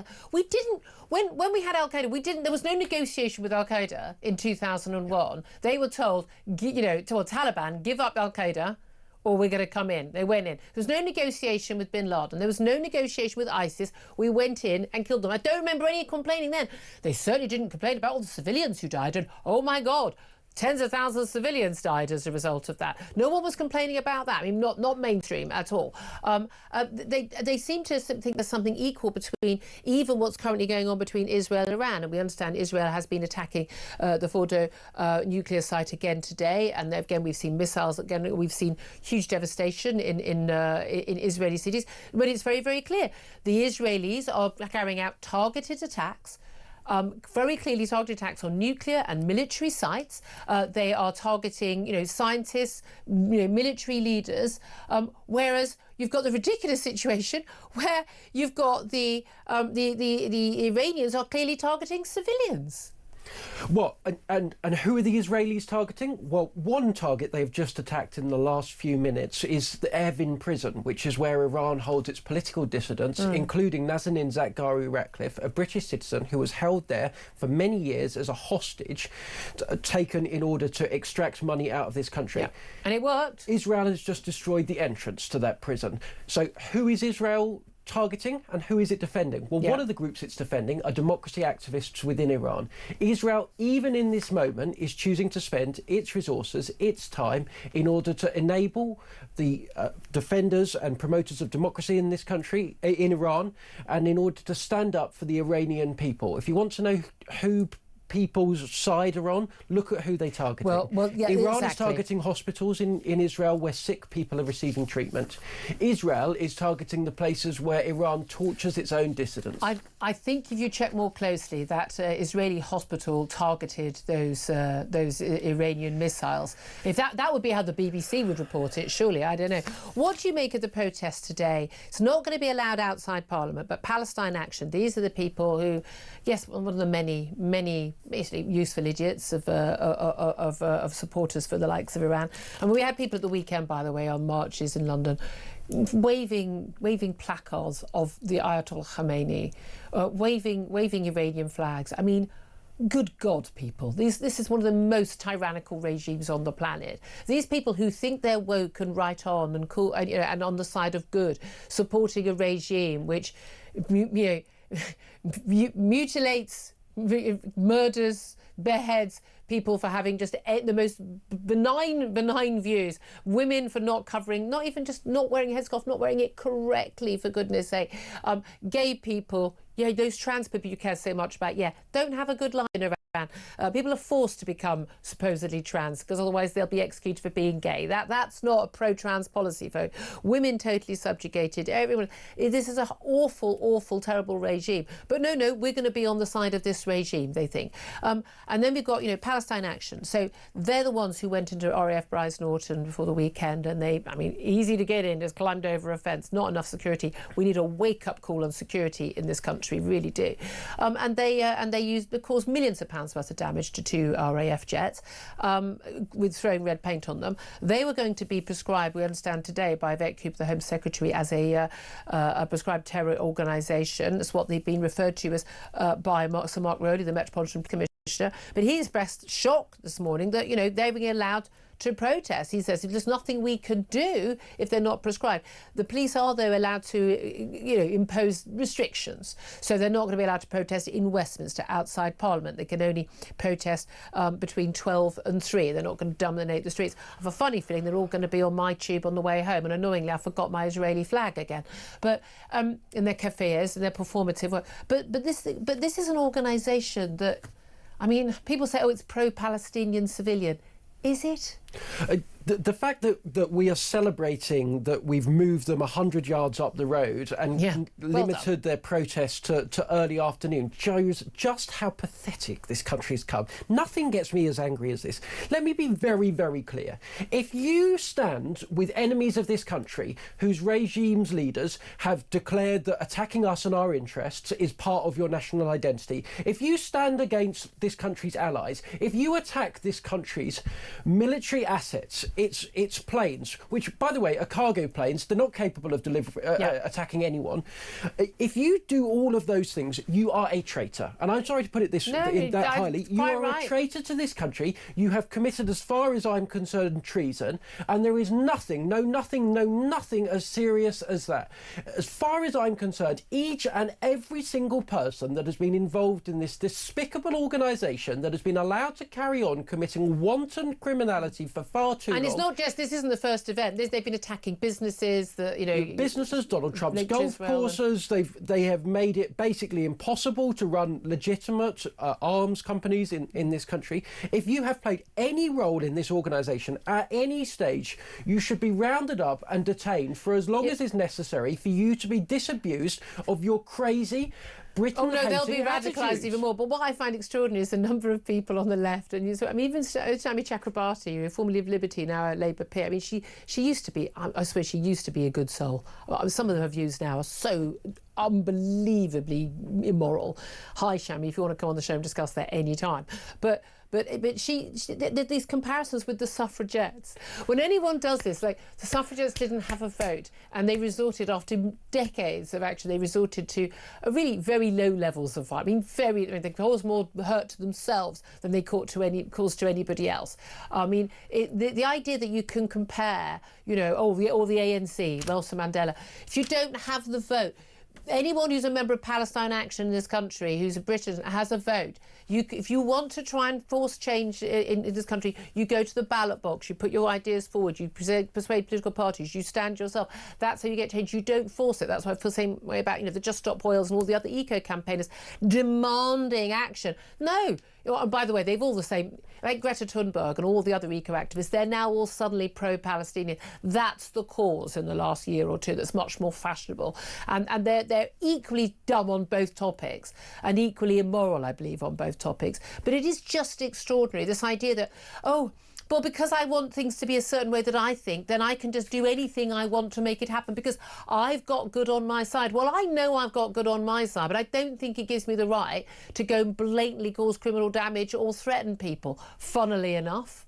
Yeah, it's violent, it's bullying, and it's anti-democratic because we have an elected government in this country. By the way, I don't particularly like this government that is elected. Democratically They've been democratically elected. They're entitled to set the views and the policy of this country. But these people believe that they have got some God-given right to impose their views, their attitude, their policy over everyone else. And if they're not able to get their way by using the many natural advantages they have, like a BBC that's always on their side and everything else, they are going to resort to violence. And it is violence. As far as I'm concerned, this is not non-violent protest. If you can destroy military assets, if you take hammers and crowbars to people's businesses, to people's property, that is violence. And they are prepared to stop at nothing to force their view on the rest of us. Absolutely. That is anti-democratic bullying. Absolutely, simple as that. I'd love to hear your thoughts on the Palestine Action protest today, as well as obviously in Iran. Do get in touch. Is the world more or less safe after Donald Trump's devastating strikes on Iran's nuclear sites? So we've got the Israel Defense Minister, Israel Katz. He said the IDF is currently striking with unprecedented force regime targets and governmental repression bodies in the heart of Tehran. And he says for every missile fired at the Israeli home front, the Iranian dictator will be severely punished, and the strikes will continue with full intensity. He says we will continue to act to defend the home front and defeat the enemy until all war objectives are achieved. Your reaction to that? 0344 499 1000. Text the word talk in your message to 87222. Get in touch with us on X at Talk TV. Calls are charged at the national rate. Text costs £1. Standard network rate message. This is Talk.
proxies are pretty much... Fordo, Natanz, and Esfahan. Everybody heard those names for years as they built this horribly destructive enterprise. Our objective was the destruction of Iran's nuclear enrichment capacity and a stop to the nuclear threat posed by the world's #1 state sponsor of terror. Tonight, I can report to the world that the strikes were a spectacular military success. Across the UK, on DAB+, on your smart speaker, on your smart TV, and on your side. This is Talk. This is Talk, the home of common sense. Thank you so much for joining me. I'm Julia Hartley-Brewer. 11:26, we're just coming up to you. Let's get straight to your calls and your messages. 0344 499 1000 is the number to call. Let's go see what your messages are saying. David says, and ask, is the world more or less safe after Trump's strikes on Iran's nuclear sites? More safe, says David. Imagine the Hamas psychos who murdered old women and young girls having a nuclear weapon. I can't bear thinking about it. I mean, you kind of nailed it, David. Brian says, worse, America seems to think they can do whatever they please without consequences, and that just isn't the case. They drag everybody else into their conflicts based on falsifying facts and global scaremongering, only to be proven wrong after the fact every single time. I mean, they're not proven wrong every single time, but I mean, I hate to tell you, Brian, America can do whatever they want because actually international decisions and things are based on power and military might and the willingness to use it. I mean, I know we like to think it's all down to what someone does or does not say at the United Nations, but actually it's down to military might. Michael says, I believe America represents the reason for most of the world's instability, as they have a hand in destabilising most of the global conflicts. Only Americans think they are great, and the majority of the world think considerably differently. And Amy says the world has been made a safer place because of the actions of Israel and the US. They knew the threats and acted. Controversially, very different views there. Love to hear your thoughts. 0344 499 1000. Let's go to John, who's in Bradford. Hello, John. Hi, good morning. Good morning. What do you want to say? Well, two things. Number one, I support what Donald Trump did 100%. I also support the state of Israel doing what they're doing. And this Lord Hermer passing these rules and regulations, what you can and can't do. I don't hear him saying much about Ukraine. Well, I mean, they probably are. I mean, I think it's much simpler, isn't it, in terms of Ukraine is invaded. You mean critical of Russia? Well, it's not critical. So we're supplying arms to Ukraine. He hasn't said that's illegal. Yeah, if we supply our ammunition to Israel, that's against the law. Because we need to wait for Iran to literally have an invading army into Israel before. But they've supplied the terrorists. Hamas and Hezbollah are entirely Iranian, made up by them and funded by them, and so arms supplied by them. They have attacked Israel. It's ridiculous, isn't it? Exactly. I mean, I worked for El Al in the 1970s. I was in Israel twice when the two wars broke out. It's something that's been going on for many, many years. When you get a state whose prime objective is to destroy the state of Israel, what can Israel do? The only thing it can do is to do what it does best, and that's fight back. And you never, ever mess around with Israel, because if you do, you'll get a bloody nose. Every war they've been involved in was not started by them, and they've won every single one. I don't know why. I mean, if you look on a map, you look at the size of Israel, you look at the size of Iran, 10 million people versus 90 million people even. It is extraordinary the military might that Israel has been able to show over the last week. Yeah. And all we've got is a pathetic foreign secretary, which is an absolute joke. And we've got a prime minister that doesn't know one end of a stick from another.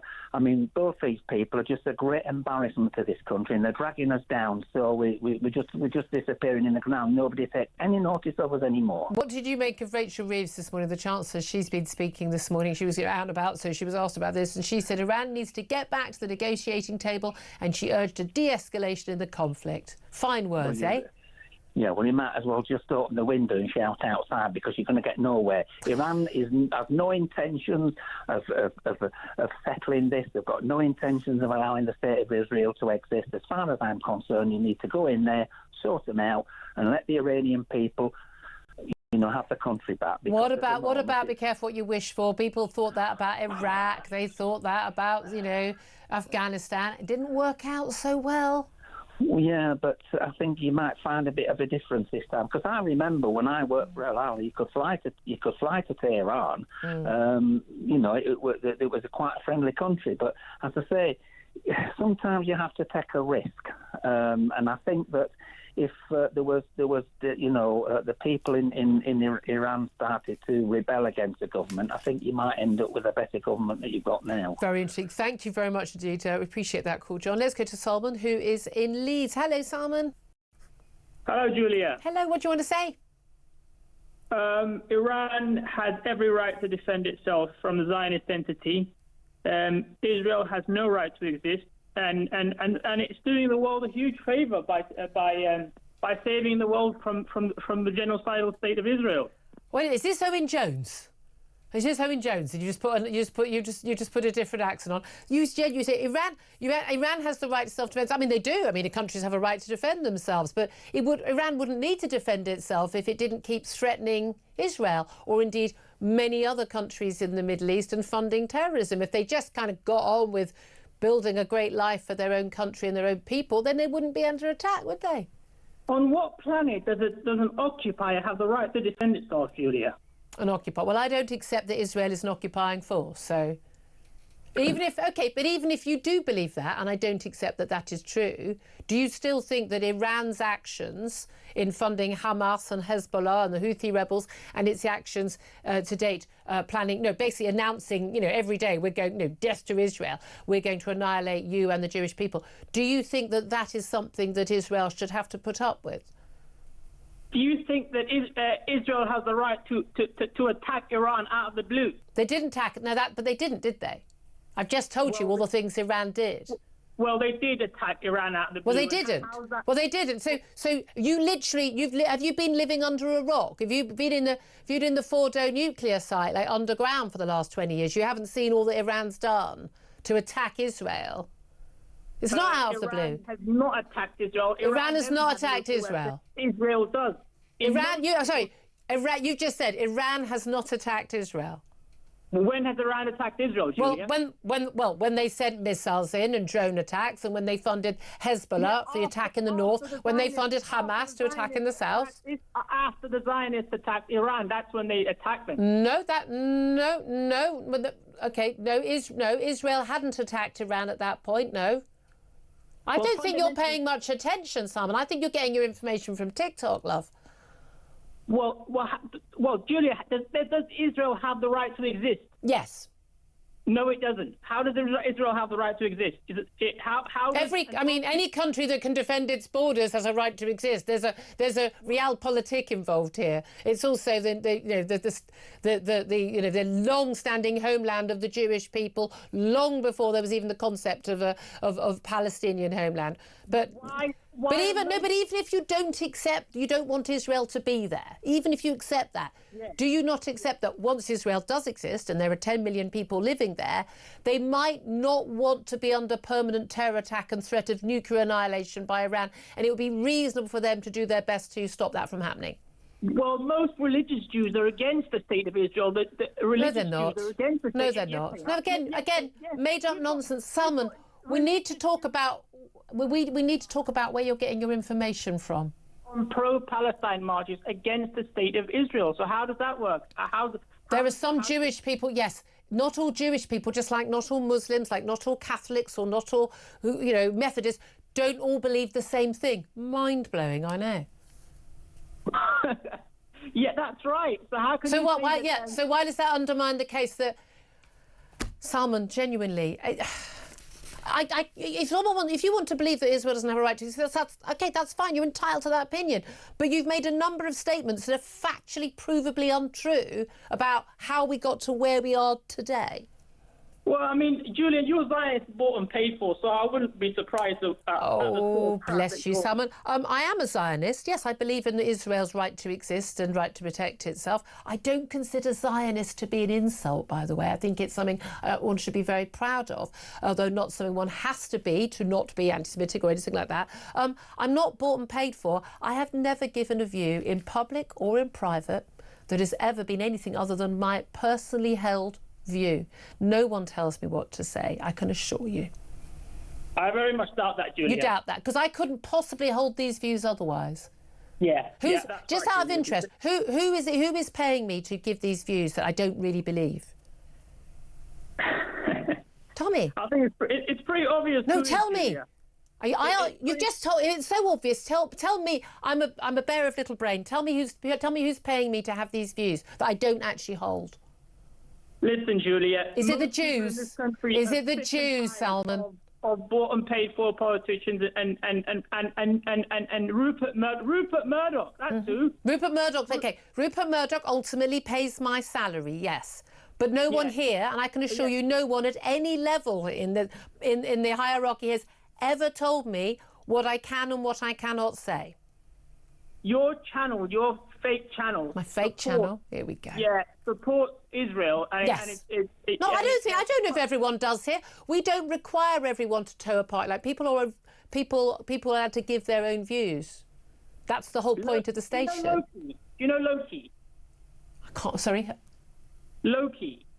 No, what's Loki? Who? What? He's a rapper. I'm 57, mate. Give me a break. Anyway, I don't think we're getting anywhere here, Salman. But I mean, I do appreciate you calling me up. I don't know why you're bothering to call me. I mean, you're very entitled to have your views, but you've got to bother to call me if you genuinely think that I just make up what I say and that I take the abuse that I get on social media and the like, which, by the way, I care not a jot about. But when I don't actually believe what I say, I mean, I don't know why you're wasting your time listening, to be honest with you. 0344 499 1000 is the number to call. Up next, we are going to talk to a journalist, columnist at Unheard, Thomas Farsi. He thinks that the US attack on the Iranian sites was reckless and illegal and unprovoked. We'll find out how that debate goes up next. This is Talk.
Across the UK, on DAB+, on your smart speaker, on your smart TV, and on your side. This is Talk. This is Talk, the home of common sense, to be Julia Hartley-Brewer. Well, after that interesting call with Salman, I've someone on the line who, I think probably agrees with quite a lot of what Salman had to say. Thomas Farsi is a journalist. He's also a columnist at Unheard, and he joins us now here at Talk. Very good morning to you, Thomas. Hi, Julia. Thanks for having me. Well, thank you very much indeed for joining us. I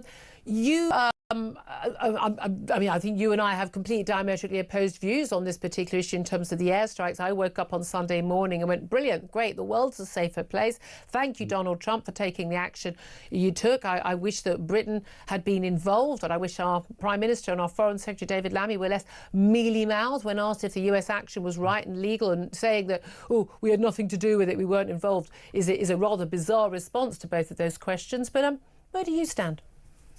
Well, first of all, I think that, the attack was clearly illegal, and I would argue it was clearly unprovoked. And this was an attack. I think we're skirting over the fact that this was an attack on civilian nuclear facilities. This used to be a huge taboo in military terms up until yesterday, basically. Now we've legitimized even nuclear facilities as potential targets for attack. And I think that in itself is very worrying. So I think this attack would be, should be considered egregious regardless of the consequences. But I think we know that that the U.S. action will have consequences, and I think we'll have very dire ones at that. I think, such as.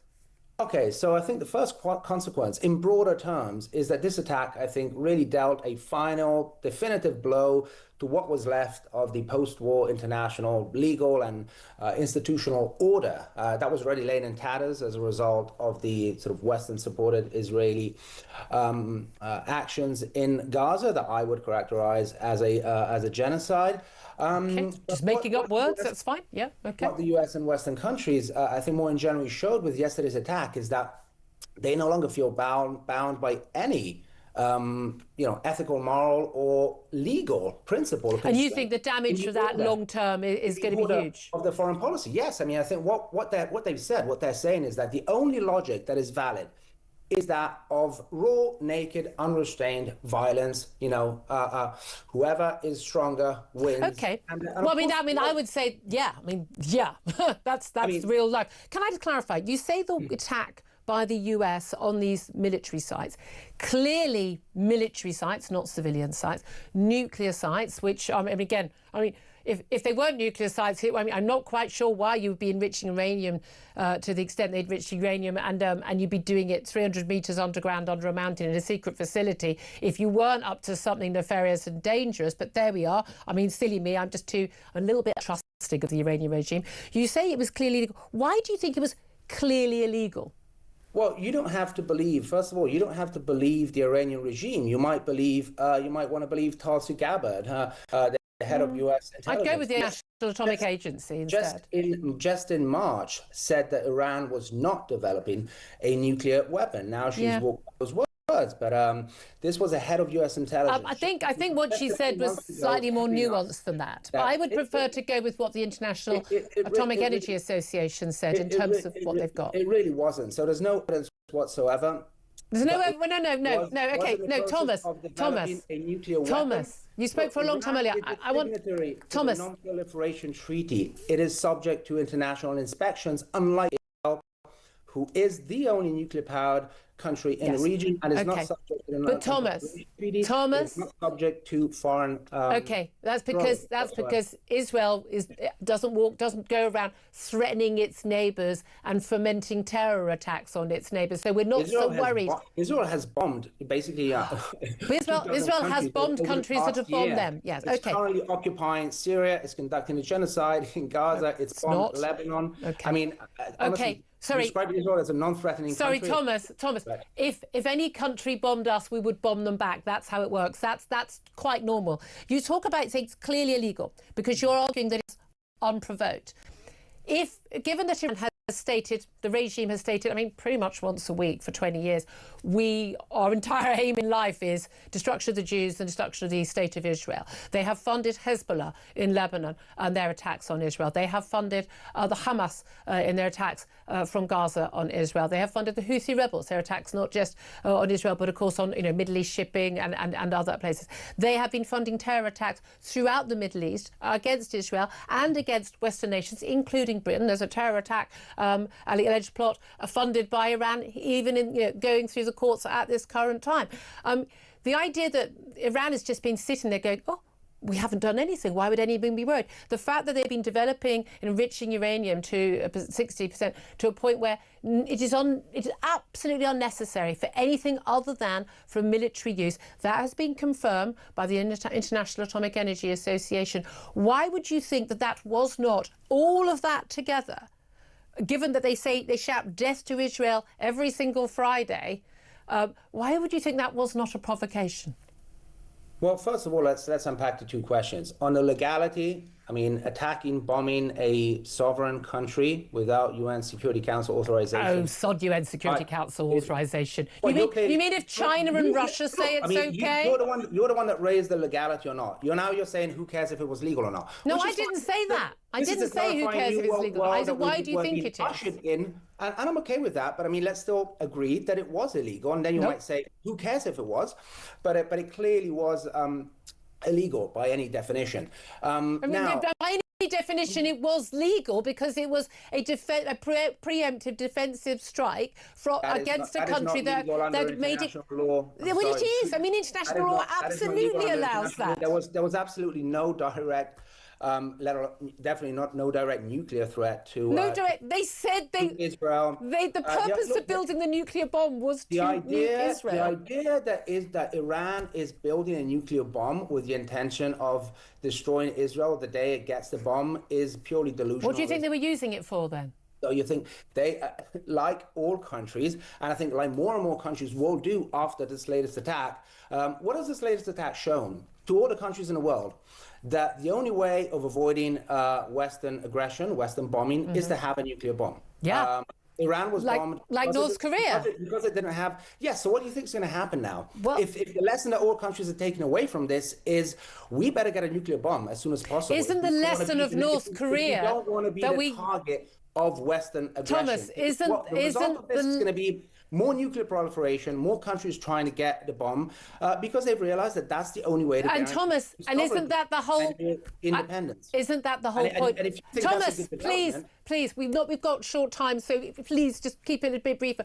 Isn't that the lesson from Iran, from North Korea, which is that we can't tackle North Korea because they've got the bomb, and therefore we need, because of Iran and its stance on Israel and indeed on Britain and the US and its threats to fellow Middle Eastern countries and through terror and elsewhere, that actually preventing them getting the bomb is absolutely vital. So therefore it was the right thing to do. Unlike you, I'm glad we didn't also go to war with North Korea. I would see that as a positive thing. You clearly see that as a bad thing.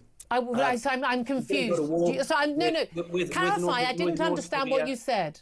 You seem concerned that we weren't able to go to war with North Korea. I would say that's prevent them from getting a bomb. The fact that they had nuclear weapons stopped us going to war with North Korea. I would see that as a good thing, and in fact, I would argue that great for the people of North Korea. On this point, I stand with John Mearsheimer, who I'm sure you know, probably the greatest international theory academic out there, who believes profoundly in the power of nuclear deterrence, and he's saying that Iran possessing a nuclear weapon would in fact contribute to peace and deterrence. I think that's genuinely one of the dumbest. I don't care how influential this man is. One of the dumbest things I've ever heard. Probably the most important international theory academic out there. So maybe you should give a bit more weight to what he's saying. I try to think about what he's saying. I thought about what he said. I disagree with him because I think that politics and international relations don't work like that. Have nuclear weapons and they are free to attack anyone they want at will because no one else is allowed to have nuclear weapons. You do realize that's. Do you see the difference, Thomas? Do you see the difference between a democratic nation having nuclear weapons and a completely lunatic Islamist fundamentalist organisation, a regime running a country who say they are intent on killing one of their neighbours, and indeed America and Britain, the Western civilization? Do you see the difference between, say, Britain or France or America having nuclear weapons and Iran having nuclear weapons? Do you see no moral difference between those two?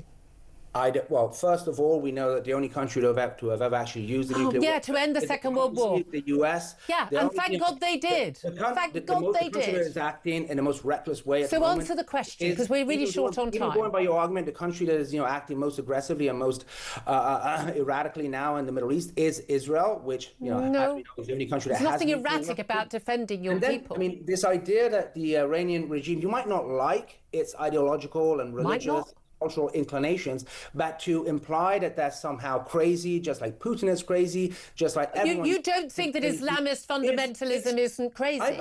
I would go by. You don't? You're just projecting things onto Iran. I wonder how much you know about Iran. You think women being murdered for not covering their hair properly is sane? Reading the Pentagon's 2014 report on the military power of Iran, which states that Iran's military doctrine is defensive. It is designed to deter an attack, survive an initial strike. So now you're laughing at a Pentagon report. I don't. You're laughing at. There are plenty of different reports. You're laughing at the Pentagon. I'm going by what Iran says. The Iranian regime have said. Thomas, take a breath. The Iranian regime have said what they want to do. We know they were building a bomb. We know they're a danger to their neighbours and to the Middle East and to the West because they told us that. Why don't you believe what they say? They look. Are they lying? Because countries are not crazy. I know you think that, regimes are crazy. All the 100 million Islamist fundamentalism is insane and dangerous. It is simply deranged to think that Iran would launch a nuclear weapon on Israel just because just for the fun of it, or just for the. No, their aim in life is to destroy Israel. They've stated that. Governments operate, even governments that you may not like. Which is why it is just as deranged to think that Putin is going to, is about to roll his tanks out, in Paris and Berlin. This is pure propaganda put out by Western governments to justify their policies. To justify their actions. We're going to have to leave it there. Thomas, I really hope you'll come on again. It'd be really good to have a longer debate with you. I mean, absolutely fascinating.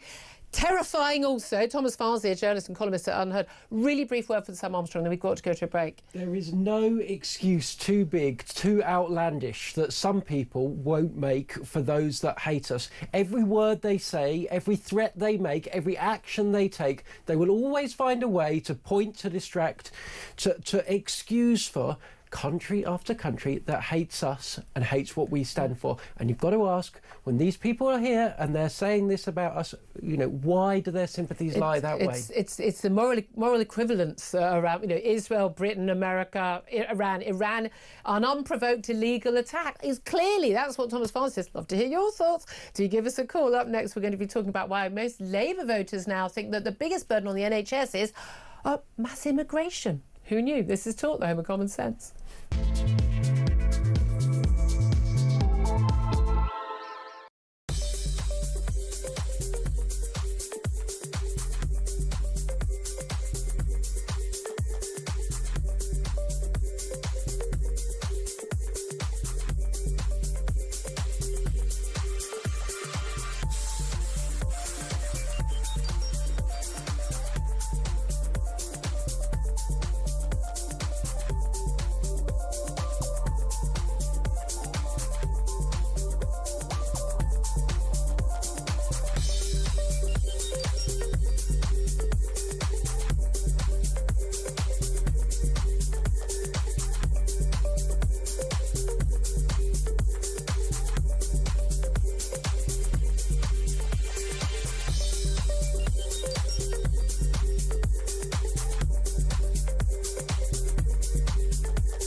The other Iranian proxies are pretty much neutralised, and there's no country that's going to come to Iran's assistance.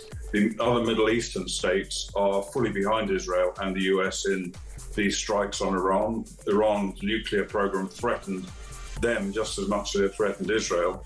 And countries like China and Russia, which are allies of Iran, they may help in some different ways, but I'm pretty confident that neither of them are likely to get engaged in any direct military way in support of Iran.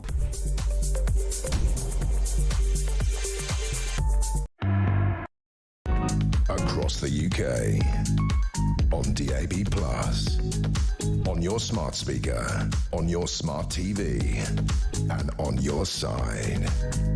This is Talk. This is Talk, the home of common sense for me, Julia Hartley-Brewer. 11:53 is the time. Let's welcome Robert Bates to the show. He's Research Director at the Centre for Migration Control and joins us. A very good morning to you. Morning, Julia. Thank you for joining us. I do this to you all the time. I kind of get caught up in a debate, a heated debate, and we've got very little time. I promise you we'll get straight to it though, because there's a fascinating new poll out this weekend showing that, a majority of Labour voters now think that the biggest burden on the NHS is mass immigration. This is something of a sea change in public opinion, isn't it?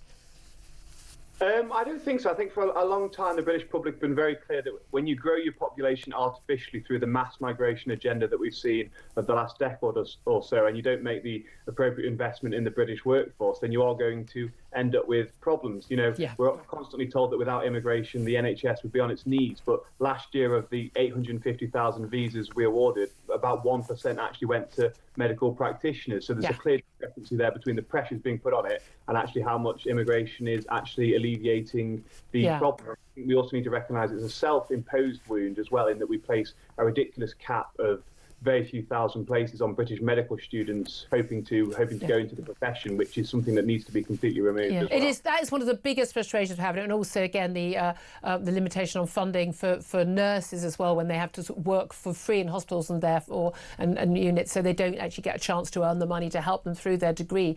But the doctors limit, we have genuinely got, I think about there's another like 3,000 students who've got straight A's in all the right subjects at A level who could be going into a medical school, but we go, oh no, it's cheaper to import them from any other country rather than pay $250,000 to train them up here when they're actually more likely to stay here and might usefully do things like, speak the language fluently. Probably come down quite a lot for a lot of people who are being treated in hospital.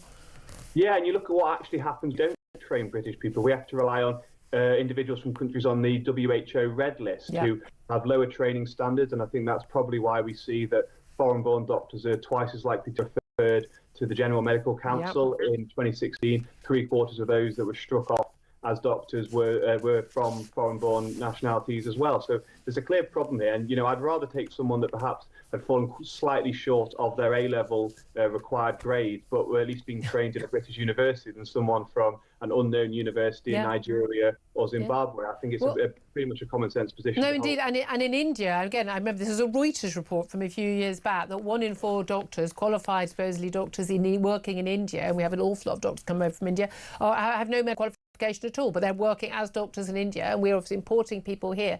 There are some big marks. People might have a piece of paper saying they are, but it doesn't necessarily mean that they are.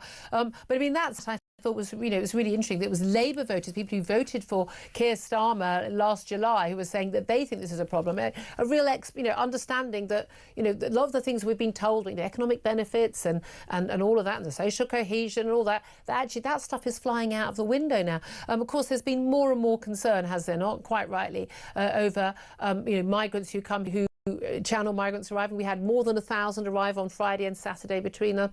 More again with more calm weather. We're going to get this week, we're expecting. But again and again, we're having migrants who are granted. They finally go through the asylum process. They are told they haven't got asylum. They lose their appeal. I mean, most of them, it seems to me, win their appeals, and because they've, I don't know, got a bad headache that day, or they met a girl once in a pub in Liverpool and they've got the right to stay in the country because they're family links or something.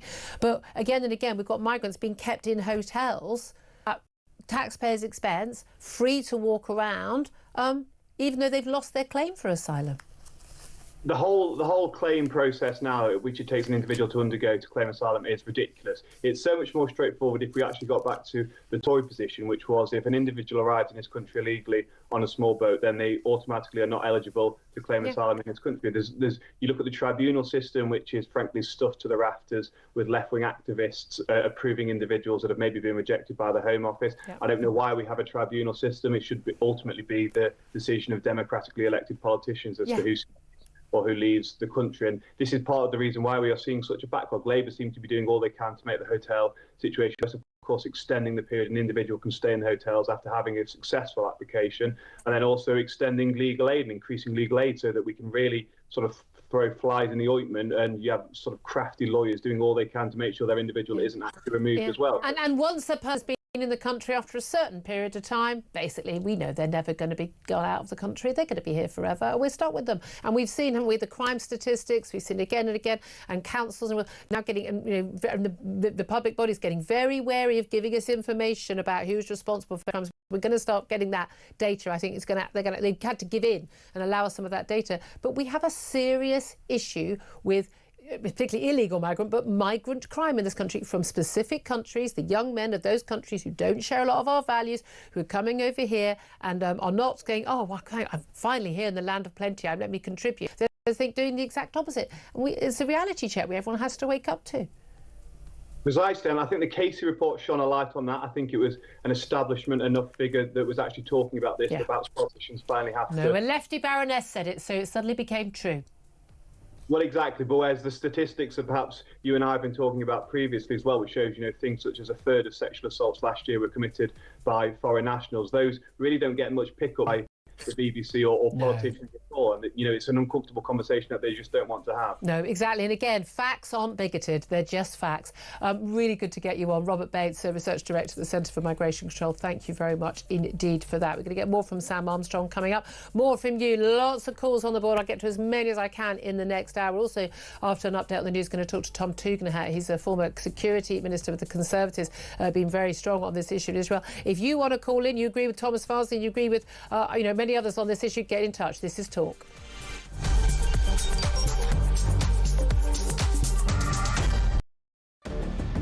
I can announce this government will begin the biggest sustained increase in defence spending since the end of the Cold War. We will deliver our commitment to spend 2.5% of GDP on defence, but we will bring it forward so we reach that level in 2027. The answer from European capitals has been as resounding as it is clear. We are in an era of rearmament to respond to the short-term urgency to act and to support Ukraine, but also to address the long-term need to take on more responsibility for our own European security. On Saturday, we also agreed a new £2.2 billion loan for Ukraine, backed not by the British taxpayer, but by the profits from frozen Russian assets.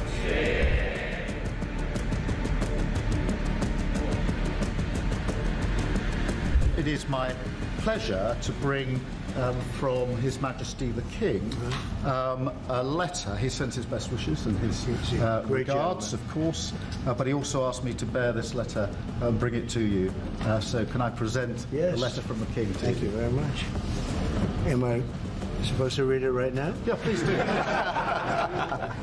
I will do. I've got to tell him what your reaction is, so I need to know. He is a great gentleman. A great, great gentleman. He said he thinks the war's going to go on for a long time, and he better not be right. Well, I just think he should be more appreciative, because this country has stuck with them through thick and thin. We've given them much more than Europe, and Europe should have given more than us, because as you know, that's right there, that's the border. What kind of diplomacy, JD, you are speaking about? What do you mean? I'm talking about the kind of diplomacy that's going to end the destruction of your country. Yes, but if you Mr. President, with respect, I think it's disrespectful for you to come into the Oval Office and try to litigate this in front of the American media. You again? Across the UK, on DAB+, on your smart speaker, on your smart TV, and on your side. This is Talk.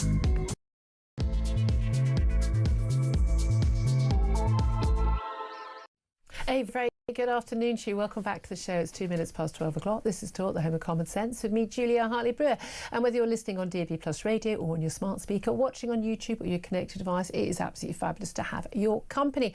Great for you to be getting in touch as well, in particular on, let's face it, the biggest story of the last few days. And that, of course, is those US airstrikes on Iranian nuclear facilities. We had a guest on the last half hour, Thomas Farsley, who says this was completely illegal and unprovoked. I mean, I'm not sure some people have been paying attention to what's been going on in the last 20 years, but Donald Trump has warned Iran to make peace quickly after the US conducted those devastating strikes on the nuclear facilities. More strikes by Israel on the same facilities again today as well. But the president boasted that the B-2 Spirit stealth bombers had completely and totally obliterated the Islamic State's underground atomic plant at Fordo and elsewhere, and warned that any retaliation by Iran would be, in his words, the worst mistake they've ever made. He has also talked about MEGA, not MAGA, make America great again, but make Iran great again with a regime change. Wonder if you would support that. We'll talk about that in just a couple of moments with Tom Tugendhat, former Conservative Security Minister. Also going to be talking about, well, I suppose two stories involving the NHS. The Health Secretary has warned there could be cuts to NHS services to cover the cost of carrying out assisted deaths. This after the assisted dying bill was voted through by MPs on Friday. Each death could cost the taxpayer more than £15,000. If we haven't got funds for keeping people alive, why are we helping to spend the NHS funds on killing people, some might argue. And weight loss jobs can be prescribed by GPs for the first time from today on the NHS. They've begun a massive rollout of the drug. Some 220,000 severely obese people with the greatest need, we're told, will receive Manjaro from their doctor over the next 3 years. This comes also, by the way, as an announcement this morning from Wes Streeting, their health secretary, of a rapid national investigation into maternity care. He made the announcement this morning, apologising to families of babies that have died or had poor care in many maternity facilities around the country, and said that we need to end the mindset of deaths at birth being something that just happens. Well, we'll talk about all of that with Carl Hannigan a little bit later in the show. I'm delighted to say, still joining me today is Sam Armstrong, who's a commentator, joining us throughout the show, as he always does on a Monday. Great to be joined by you. I just want to give you a quick chance to come back on actually that migration conversation we had. This was a poll involving a couple of thousand people who'd voted Labour at the last general election. An extraordinary number saying, look, they view that the biggest pressure on the NHS, bearing in mind the economy, immigration, the NHS, all the three big topics in political debate now, they think that the biggest pressure on the NHS is mass migration, the huge numbers of people coming from abroad. Do you think that that is quite a sea change? I mean, our previous guest, Robert Bates, didn't think it was, and some, people are moving to this position anyway, but so many of the things that we've been told about how mass immigration benefits our country economically, socially, in all the other ways, contributing to the NHS. The NHS wouldn't survive without foreign workers. That actually people are waking up to the fact that actually one of the biggest burdens we've got is huge number of people, some 10 million in the last 20 years, coming to this country, adding to the burden. Yeah, gone are the days where this is a fringe issue that just concerns a few people.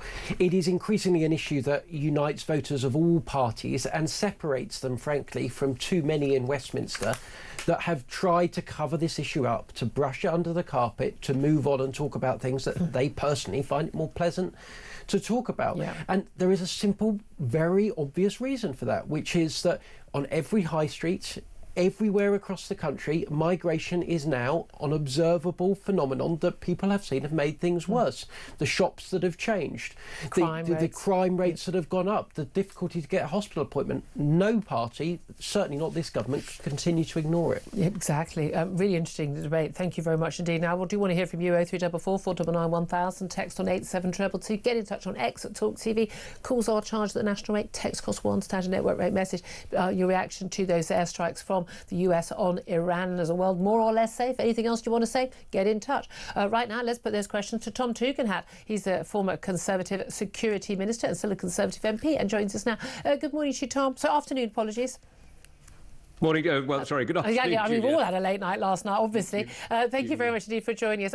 Question that was put by the BBC 3 times this morning to David Lammy, asking him if the US military action against Iran was the right thing to do and was it a legal thing to do.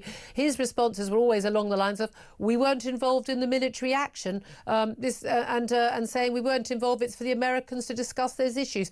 Can you answer those questions? So was the US action right thing to do? Was it legal? Well, I think it was both right and legal. This is part of a continuing war, very sadly, that hasn't just started yesterday. It's not a preemptive strike. It's a long-standing conflict between Israel and Iran. Iran, as you know, has been attempting to kill Israelis on numerous occasions using their proxies like Hezbollah, Hamas, and most recently the Houthis. And what the Israelis are doing, sadly, is not only legal, and I wish it weren't, but it also appears to be necessary. Now, the question is, under what law is the United States doing it? Well, I suspect they're doing it because the Israelis asked them to. And in Article 51 of the UN Charter says that you have the right of self-defense and allies have the right to help you in the right of self-defense. So I don't think there's much debate about that. Well, it's interesting. We had a guest on earlier and a caller earlier. The guest, Thomas Farsi, was saying it was quite clearly illegal, quite clearly unprovoked. That the UN, again, the UN is the ultimate decider, the lawyers are the ultimate decider of these things, and the argument that this is just a big military power basically doing whatever they want. But isn't that kind of how realpolitik works? Well, I mean, first of all, it may be, but that even that I don't think is the point. I mean, the reality is, how can you possibly argue it is illegal to defend yourself? And only if you argue that Hamas has no connection to Iran, which frankly would be laughable, or Hezbollah has no connection to Iran, which would be, I mean, absurd, could you possibly argue that Iran has not been targeting Israel for many, many years. And actually, if you just simply read, I mean, you don't even need to read. If you have the merest cursory glance at Twitter and the Ayatollah's tweets over the last 5-10 years, I mean, he's constantly threatening to murder Israelis in new ways. I mean, it's literally continuous, and there's no, this isn't news. I mean, I find it very difficult to understand how you cannot think that the Iranians are building a bomb to threaten Israel. I think there are lots of international debates and national debates where it's perfectly reasonable for people to hold different views. I still think it's perfectly reasonable for people to argue, I'm a massive Brexiteer, but, to be pro, staying in the EU, there are perfectly reasonable arguments. On this issue, I find it, same with Ukraine, I find it very difficult that people don't see this as a clear, black and white, right and wrong issue. Do you think that is how Donald Trump sees it? But he somehow seems to see it in Israel, but he doesn't see it in Ukraine. And how do you think that Keir Starmer and David Lammy see it? And the basis they keep saying we need to de-escalate, we need to go back to the table, to the negotiations, and they won't say that they believe this was the right thing to do. Look, I mean, Julia, you'll forgive me, I'm not going to try and interpret Donald Trump's mind. I think that's beyond well, certainly beyond me anyway. As for the government, look, they keep seeming to think that their job is to offer legal advice to the world rather than to offer leadership to the British people. And forgive me, I think the job of the British government, I think the job of me and other representatives of the British people is to do what's best for Britain. And to offer the best defence, the best opportunity, the best interest for the UK, for the people of the United Kingdom that I possibly can. Now, there is an argument you can make, and I don't agree with it, but you can make the argument that Israel should have tried not to strike Iranian targets, but instead only strike targets of Iranian proxies. I mean, I don't think it was working. You can make the argument if you like. I think that was failing. You can also make the argument, if you wish, that it would have been better if Israeli forces in some way, either directly or through increasingly large munitions, took out every single site themselves. I mean, that's a respectable position. I don't think it would have made, frankly, much difference. The Iranians are very clear that Israel and the United Kingdom are involved in absolutely everything that any one of the three of us does, so you're going to be blamed anyway. So I'm not sure I buy either of those arguments, but I think it's very difficult to argue, in fact impossible to argue, that the Iranian state hasn't been targeting Israel consistently and in a most vile way for many years.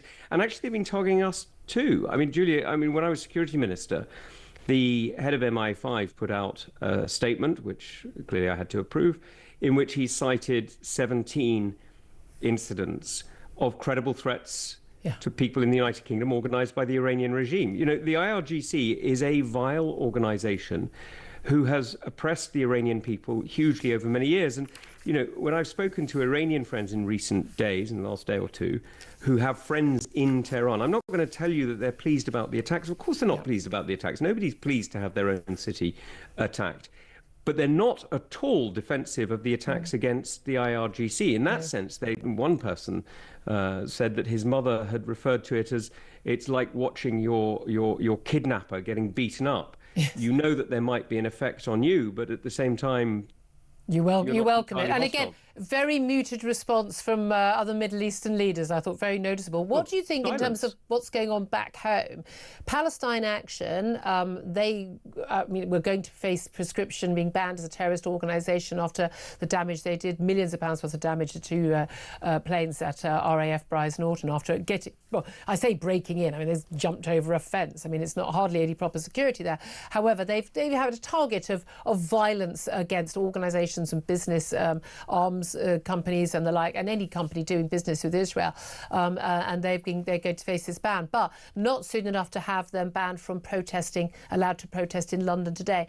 The Metropolitan Police Chief, Sir Mark Rowley, they've managed to limit the protest. May not be in Westminster, not outside Parliament, so you guys, I think you're in Westminster right now, saved from that, and it can only be between 12 and 3, so it's going to be limited. But what do you make of Palestine Action, and when you were a security minister, how big a threat do you think they are, or is this an attack on, as some on that side of the debate are arguing, attack on basic freedom of speech? So I don't think it is an attack on basic freedom of speech. If you attack a military site in the United Kingdom, there are various different laws that could cover it. But the very least, you're damaging the ability of the British people to protect themselves. So it's a very, very serious attack. And, you may say, oh, well, it's only red paint. Well, is it? Is there acid in there? Is there something that's corroded the engine? I don't know. We're going to have to check the engine. It's going to cost millions of pounds just to do that.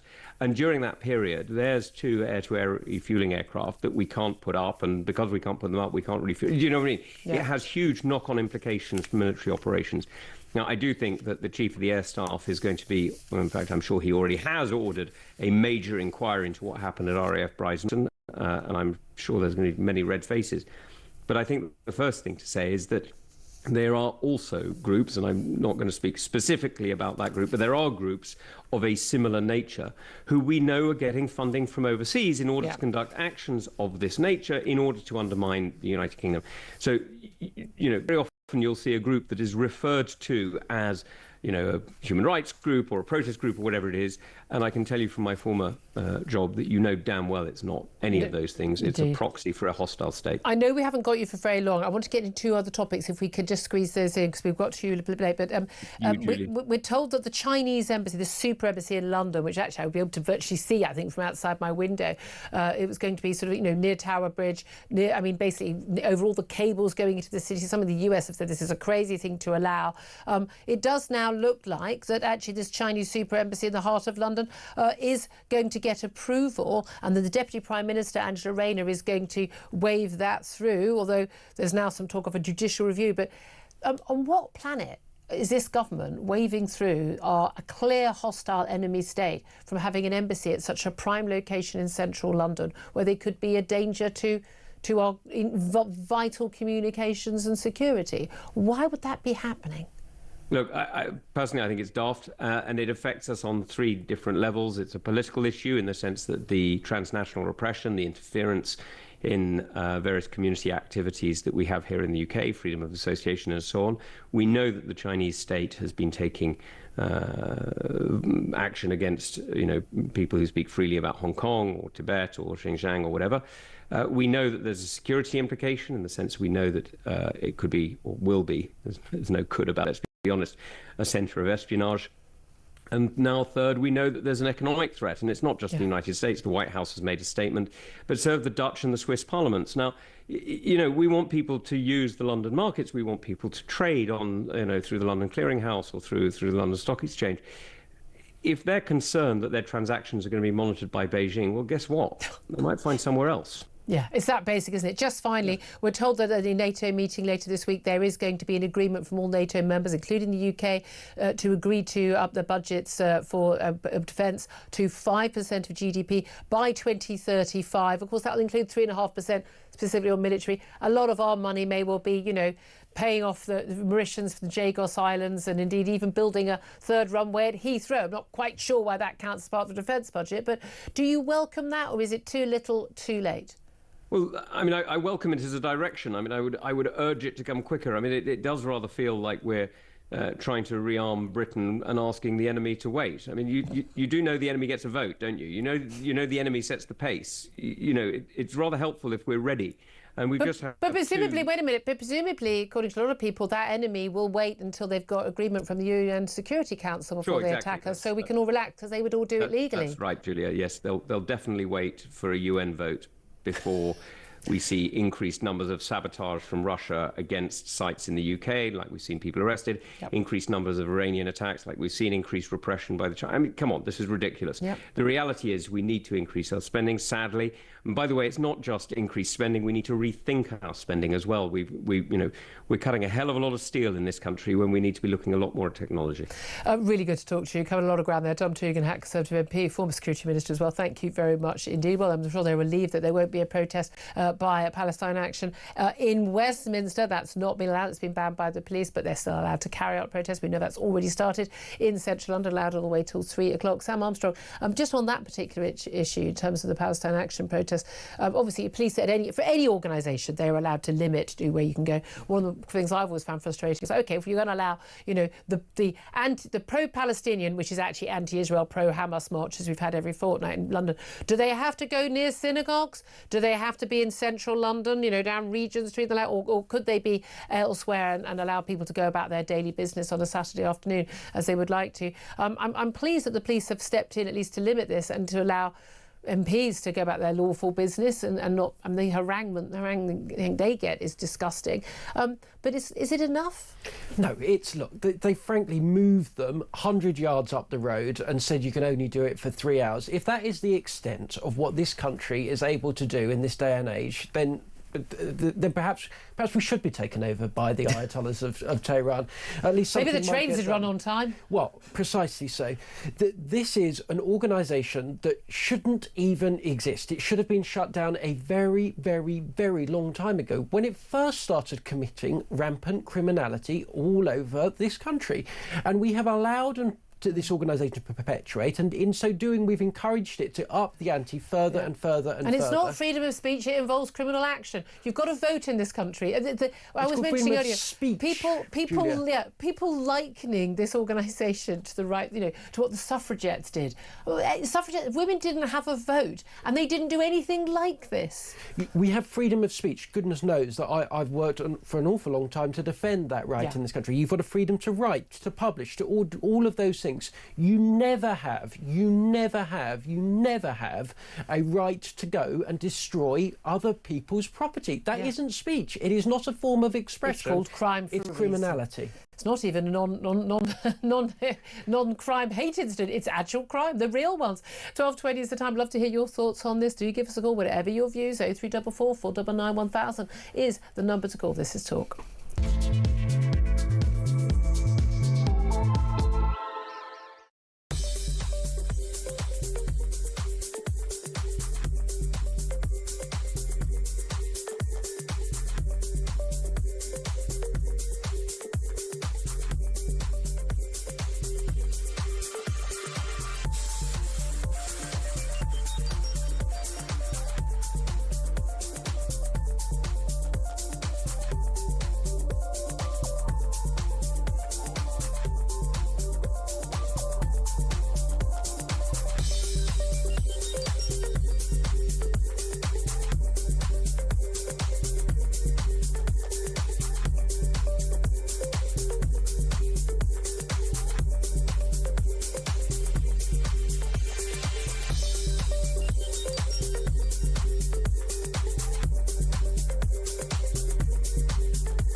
Keir Starmer was actively undermining that strategy, because Keir Starmer was wandering around saying, "Oh, you don't need to worry. Donald Trump doesn't mean it. It's just noise. It's just the hawks in Washington just beating the drum. It's not really going to happen." So at the same time that Keir Starmer was basically calling for de-escalation, his words had the practical effect of undermining that strategy.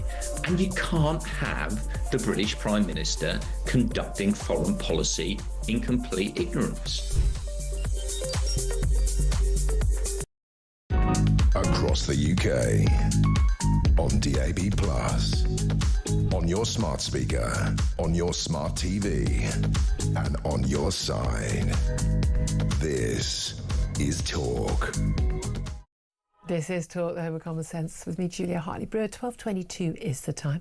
Let's get to some of your many calls coming in. 0344 499 1000.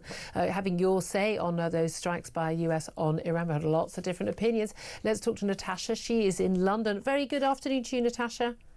Hello. What do you want to say? Thank you so much for taking my call. Oh, thank you for calling in. The reason I'm ringing is because I did actually go and live in Iran for 18 months. When? This was about 2010. Wow, why did you do that? Because my dad is actually from Iran. Right. So my mum's English. So we went to Iran. And regarding what's going on at the moment with the war, what's quite fascinating for me, myself, is that when I went to Iran and I looked at the world map, right? Now, Iran has not included Israel on their world map, right? And at the moment, it's all about Iran wanting to destroy Israel. However, Israel have actually done the people of Iran, the normal everyday people of Iran, a massive favor, because this regime is extremely brutal. The people of Iran have suffered terrible, shockingly, because of the way they've been treated by this regime. And while Israel is bombing Iran, they are bombing targeted. They're not just this isn't. It's not. They're not bombing hospitals like Iran's doing in Israel. They're not. And they've even come out and said to the people of Iran that we want to help you. Yeah. You know. What do you think of Donald Trump talking about, not MAGA but MIGA, make Iran great again, and having regime change? What do you think of that? Well, everybody in Iran and everybody that I know is praying, like literally praying to God that this does actually happen. But aren't you worried at all? I mean, about, what could happen? We saw what happened in Libya, we saw what happened in Iraq and Syria, that actually, be careful what you wish for, some people might say. Absolutely, I understand that. But the people of Iran, they don't have a voice. For example, if they march in the roads against anything to do with the regime, they simply get shot dead, they get killed, or they disappear. They don't have... they're not allowed to have opinions. They're not allowed to say anything. So it's kind of like they feel like they've got nothing to lose. Absolutely. They literally do have nothing to lose. The sanctions have been extremely heavy. A lot of the hospitals in Iran, they don't even have medicine to give people. Although Iran is, that's the thing, we often hear this, don't we? But actually Iran is allowed to, and has always been allowed to, buy medicines. They just have to, that money can only be used for medicines, but they've chosen not to. Extraordinarily. It's because of the swift sanctions. There's absolutely no way. There's no way of getting the money. They are able. No, but they are. There are specific ways in which they're able to get medicines for their people when they choose not to, which tells you everything. Natasha, really interesting call. Thank you very much indeed. It's one of the issues, isn't it, Sam Armstrong? So you think, well, we're told the Iranian people, don't like this regime, but we don't know. We don't have access. They don't only have state-run media. People are protected. The only thing you can think is when a regime is this controlling and repressive, well, they obviously don't think they've got the support of the people. Otherwise, they wouldn't need to be both of those things. And of course, you only need to look at what Iran is doing over in this country, where the prime targets of its terrorism that its government is conducting on our streets are Iran International, for example, trying to broadcast accurate news back into Iran of what is actually going on in the world. You only need to look at how terrified this regime is of the deposed king, the crown prince, the Shah's son, and how much they hide what he's trying to do away from their people, to know that this is a regime that lives in total and constant fear, not of its enemies, actually, not of Israel, not of the United States, but of the Iranian people themselves. Indeed, very interesting. Yeah, well, let's go to another call. Actually, Mel, she is in Plymouth, and Mel, you're actually from Iran yourself. Yes, I am. Hi. Hello. Thank you very much for calling in. What do you make of this debate? Well, I have just come back, actually, from Iran. Yeah. Actually thinking that when I was there, I was just executed. But so do you live here in Britain? I've been here for 50 years, yes. I married an Englishman. And And you felt it was safe to go back? Because, I mean, the warning has really been that even if you're like a dual national, like that Britain can't defend you, as we saw with Nazanin Zaghari-Ratcliffe. Absolutely, but it was just sort of like, I haven't been for a while. I was worried about my friends' family, they were all right. But I can assure you, Julia, and when they say 90% of people, they hate this regime, and I'm not exaggerating. People are being suffocated, they're being hostage by this regime, and they are sort of like very clever people. Yeah. And they don't deserve this. It's a very highly educated population, isn't it? I mean, again, it was very Western until the 79 revolution, and then things just changed. In terms of women, when you're there and how women are treated, I mean, we've seen these amazing, incredibly brave demonstrations and protests by young women removing their headscarves, and some women being beaten, some women even being, not just imprisoned, but murdered behind bars. What do you feel like when you're there as a woman?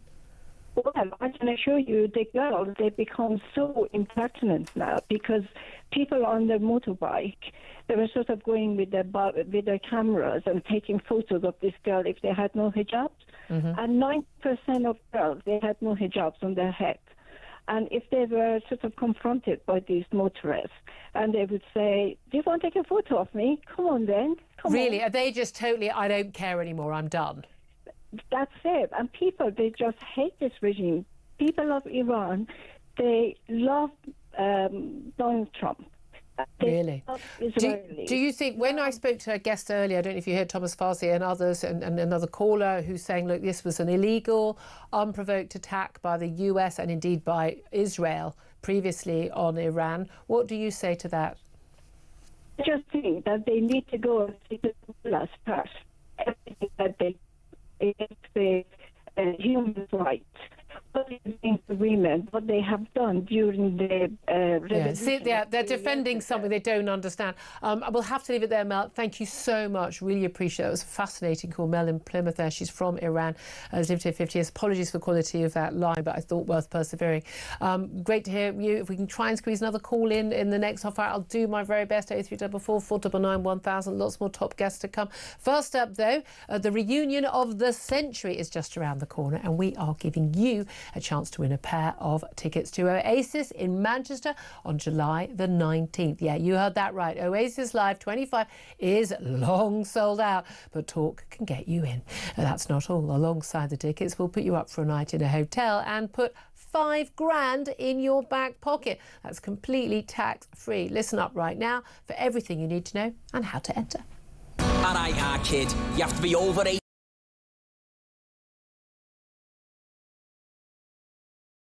Oh, back to me. Apparently, you can't hear the details of that clip. Right, we'll play you the competition in a few moments' time when we do actually have it. We'll go to a quick break first of all, and then hopefully we'll be able to play that competition so you don't have to miss out on that incredible opportunity. This is Talk, the home of common sense.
Across the UK, on DAB+, on your smart speaker, on your smart TV, and on your side.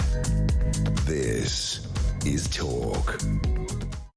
This is Talk. Thank you very much indeed for joining us. Well, you did actually hear the competition if you're on the radio. Sorry, on the television. I'm sure we'll give you the details of that if you want to get those tickets to Oasis and with £5,000 in your pocket and a hotel for the night as well to watch the gig. Well, the gigs of the century, apparently. Then you'll hear more details on that later on in Ian Collins' show. Right now, let's talk about big events that took place last Friday. And that, of course, that vote in the House of Commons passing the bill for assisted dying. It's a bill that contains an awful lot of controversy, even for people like me who are in favour in principle of assisted dying. I'd love to have a law for that, but I want a heck of a lot of safeguards to protect people who might be vulnerable to influence or coercion or simply not feel they've got anything left to live for because no one is helping them, including the NHS with palliative care if they're dying. But that bill did pass. and there's been quite a lot of concern about whether or not it's actually going to become law. Reform UK have said quite categorically their manifesto for 2029 election will be clear that they will repeal this law. It's not due to come into place until 2029. But right now that bill is going to go through the House of Lords. So many peers saying that they are going to do their best to take action against that bill in the House of Lords. Well, let's talk about this with former Conservative MP Nick Fletcher, who joins us. A very good afternoon, apologies to you, Nick. Afternoon. Thanks for joining us. Now, you are very concerned about sort of what you've called state-sponsored suicide, as some are calling it. We've had some debates about, the principle, debates about the practicalities, the safeguards, even the cost. Wes Streeting, the Health Secretary, has said, look, the NHS are going to have to make cuts elsewhere to pay for the cost of dealing with assisted suicide cases. It could be, up to £1 billion that needs to be spent, 15 grand plus per person. What are your main objections to MPs voting this bill through? Well, first and foremost, it goes against all my Christian beliefs, and I believe we still live in a Christian country, so I think they should actually account for something. But it's the first time that us as a nation, as individuals, we're going to actually have to choose whether we want to live or die. We've never had that burden before, and you're going to get an awful lot of people there coming towards the end of their days, and they're actually going to feel that burden. And when people talk about coercion, it'll be coercion from themselves. Do I actually want to put my family through this? Can I leave them some money? Can I do this? Can I take this away? And this is going to be tragic. It really is. And as I say, it fundamentally changes the way that we look at our years. We've got to choose to live, which we've never had to do before. And I think it's disgraceful. And I'm so disappointed and upset about what happened last week. I mean, decriminalising abortion at the beginning of the week. Yeah, I was upset by that. But here's the thing. You say this is your Christian beliefs. I'm an atheist. I actively don't want people with religious views to have any say over what I and my family can do. I really object to that. Although we have a Judeo-Christian country and constitutionally a Christian country, I get that. But I find it, I don't think I should have to impose my views on how you live your life, and I don't want you to be able to impose your views on how I live my life. The state is imposing its views on how I've got to live my life now. It's now making me choose. But it's an easy choice for you. You wouldn't go for it. But I certainly know that my family, my parents, my husband, and myself, we have discuss this and what we would want. We may change our minds when the time comes, that we would like the right to choose our own death. And there are lots of reasons why people might say, I don't want to be, living with dementia for 10 years in a care home. I don't want to be, living in a wheelchair or whatever. Now, my view was that bill, that it both went too far. It didn't have the safeguards I wanted. It didn't go far enough, because I would extend it to people who felt their pain or their disability was intolerable. But I want safeguards galore. I mean, absolutely galore. And I thought this bill was completely wrong. I thought the way it was pushed through by Kim Leadbeater in the committee was completely wrong, and I would say downright immoral as well. But it's a debate people have, and you say we're going to have to choose to live or die for the first time. People already do that. People do take their lives, and medics do knowingly give drugs to people which they know will kill them. It's happening. Isn't it better that we do it openly? No, because this bill actually endorses suicide. I spent much of my time when I was down in Parliament dealing with the fact that 14 men a day are actually taking their lives. And I know 3 to 4 women are taking their lives every day as well. It's a huge amount of people that are doing it. And this actually endorses it. Almost says that suicide is dignified. It's terrible, this thing. Life is precious. And we should be doing everything that we can to protect it and preserve it. This is a terrible, terrible bill. It was a terrible thing for Parliament. What if someone's life isn't precious? What if somebody, I had a grandmother who spent 25 years with dementia. There's no sodding way I'm going to A, want to live like that myself, B, impose that on my husband, C, impose that on my daughter. I don't think that would be a precious life. That wouldn't be a life that was worthwhile to me. And I would certainly at that point, I think, choose to take mine off. And I would like the right to do that and to be helped to do that in a dignified way at a time of my choosing with my family. But I don't think that this law would help that situation. I think my concern about this law would be that vulnerable people who are not getting the adequate care that they need near the end of their life, who are without financial help, without family, or with family that are pressuring them, could be coerced, could be pressured, could feel I've got no one to help me. You're never going to take that away, though. You can't take that away when you put a bill like this in. And I found you're saying there's no safeguard that could prevent that? No, there's no safeguard. And when I was in Parliament, I found out that the poor bills are all the ones that came and so many different lists and so many different amendments, and it's because the poor bills, it's because we're trying to do something that fundamentally goes against what we all are as individuals, which is human beings and supposedly decent human beings. And this is where, and you've spoken there about dementia, you've spoken there about chronic illnesses, and this is my other concern about this bill. It will change over time, and not only that, the slippery slope. People do not realise what these statutory instruments are, how easy these Henry VIII powers are. Yeah, just explain that, because the health, as a part of this bill, the Health Secretary gets sort of the right to sort of wave a magic wand and change the rules and the safeguards at any time at his own will. At any time at his own will, and it doesn't go to the House. It goes into a committee room where a dozen or so MPs have been picked. And that's what usually happens. They're actually picked. So they're only going to pick people who are actually for this bill. Yeah, of course. This bill. And you have MPs in there who've got a huge amount of casework to do, a huge amount of studying to do. They get put in these bills. And it's almost a rush to get in and a rush to get out of these committees. They don't want to be there. They've got so much constituency work to do, so many things to do. And then these Henry VIII powers are going to be able to make fundamental changes to this bill. And when I did a speech on this in Parliament, I spoke of a young lady, 29, in the Netherlands, took her own life because of mental health issues, against all her family's wishes. And this is what I've been trying to say to people.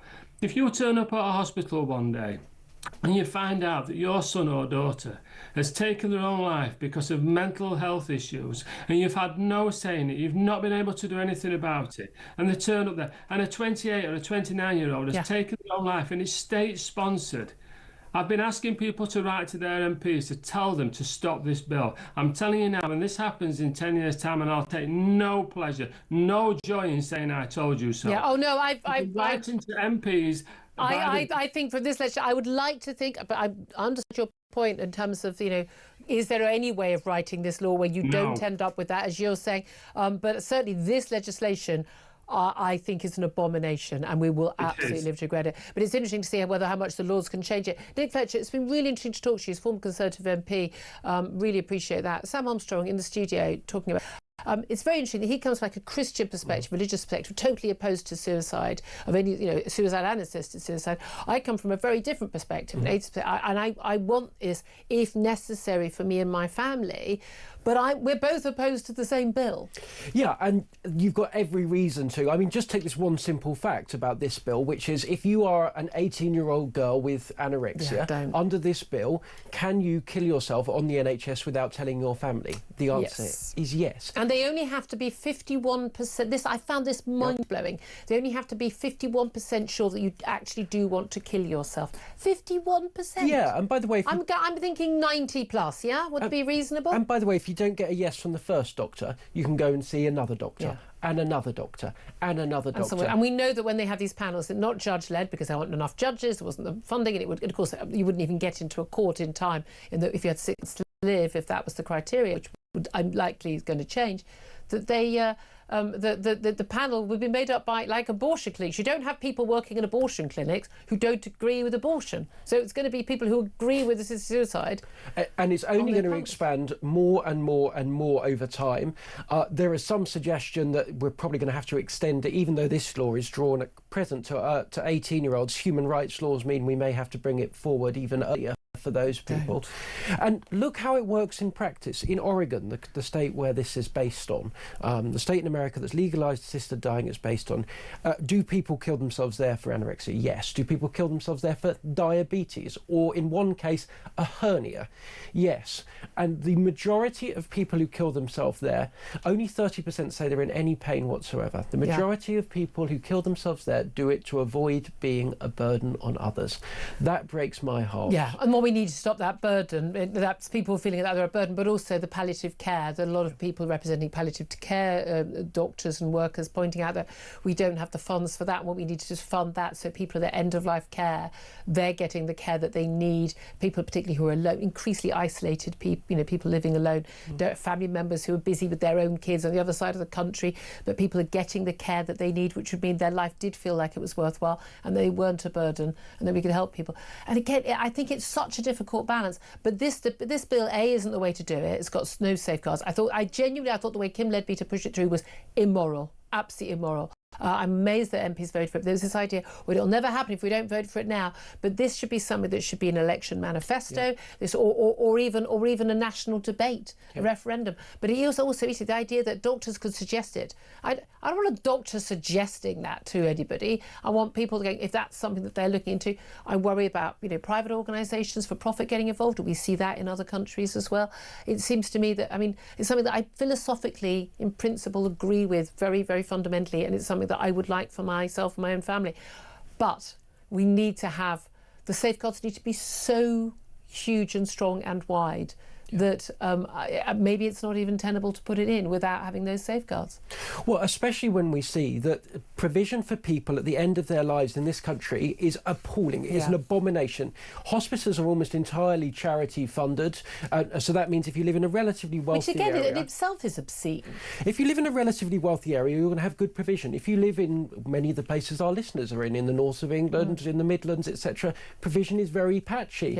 And so you are going to be a burden on your family. You aren't going to get the best care There's going to be a postcode lottery. Pain management. How much can the House of Lords? They're going to be looking at this a lot. Some peers in the House of Lords are saying, look, we're going to do our best to sort of scupper it, to change it, to put in safeguards. Now, part of their job in the Lords is to review and improve legislation. You've got expertise. You've got medical professionals, scientists, and others and the like.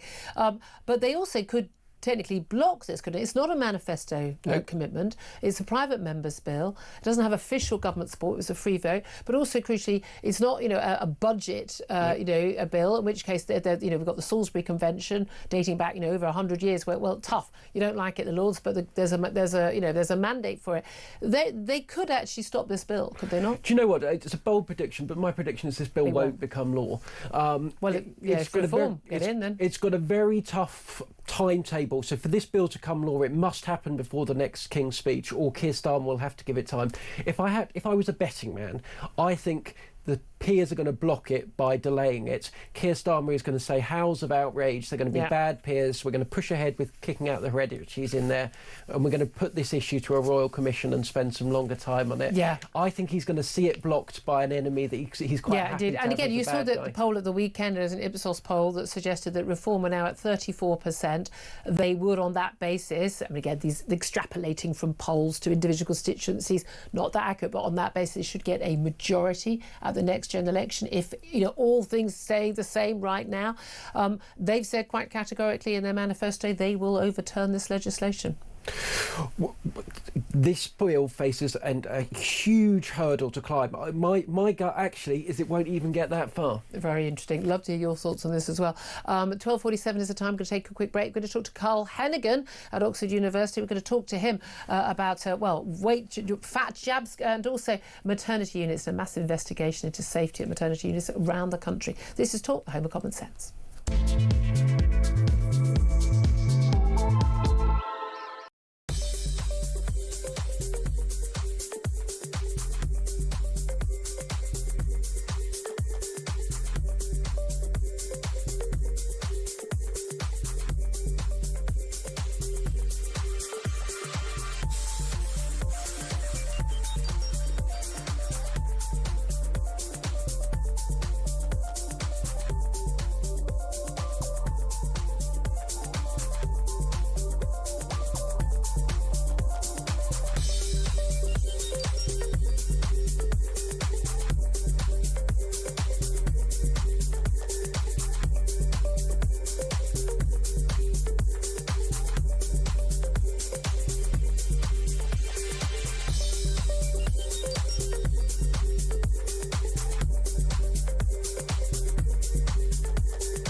Keir Starmer was actively undermining that strategy. Because Keir Starmer was wandering around saying, "Oh, you don't need to worry. Donald Trump doesn't mean it. It's just noise. It's just the hawks in Washington just beating the drum. It's not really going to happen." So at the same time that Keir Starmer was basically calling for de-escalation, his words had the practical effect of undermining that strategy. And you can't have the British Prime Minister conducting foreign policy in complete ignorance.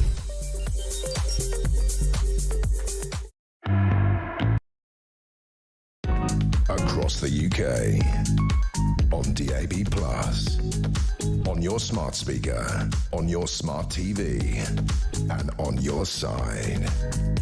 This is Talk. This is Talk, the Home of Common Sense, with me, Julia Hartley-Brewer. Sam Armstrong still with me, and we're joined right now by Carl Hennigan. He's a Professor of Evidence-Based Medicine at the University of Oxford. Very good afternoon to you, Carl. Afternoon, Julia. Great to talk to you now. I want to talk to you about fat jabs, but just for up, actually, just the assisted dying conversation we just had.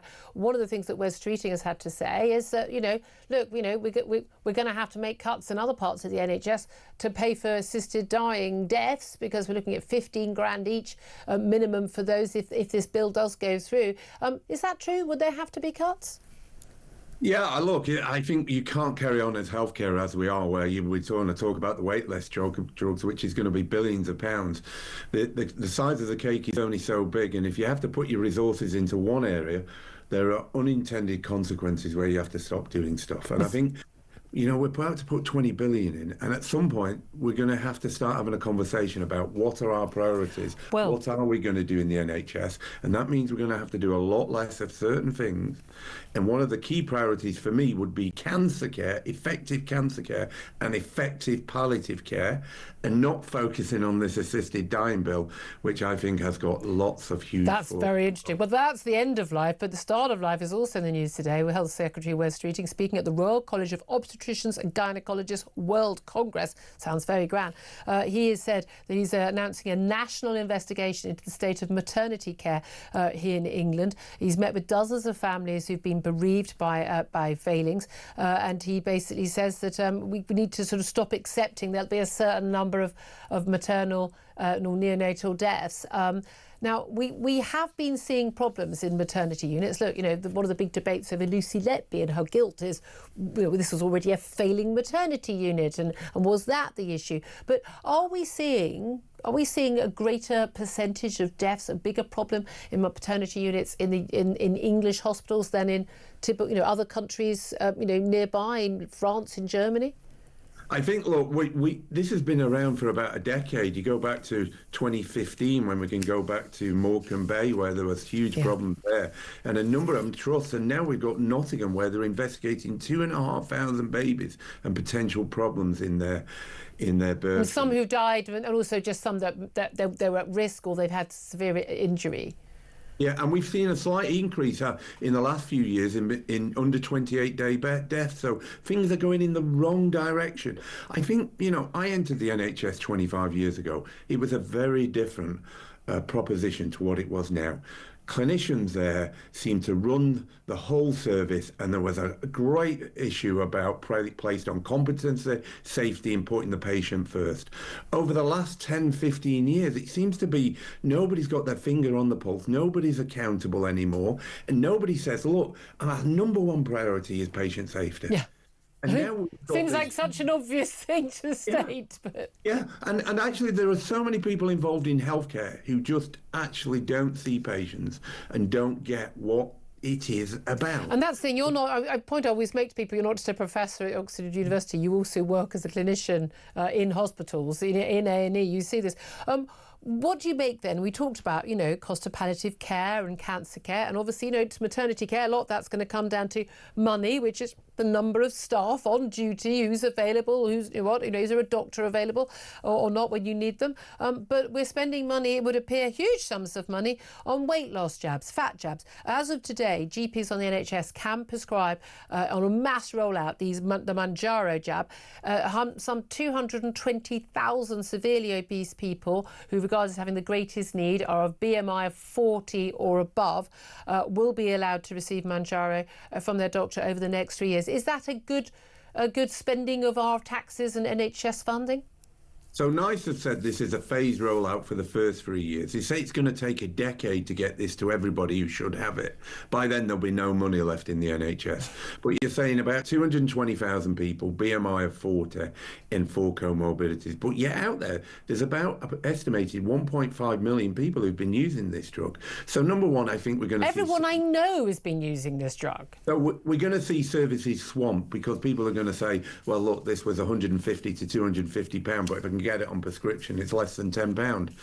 Two is the training resources for general practice. We're talking about a whole day's training for GPs. Patients have to be seen every month while their medication is titrated, and then a 6-month and 12-month review.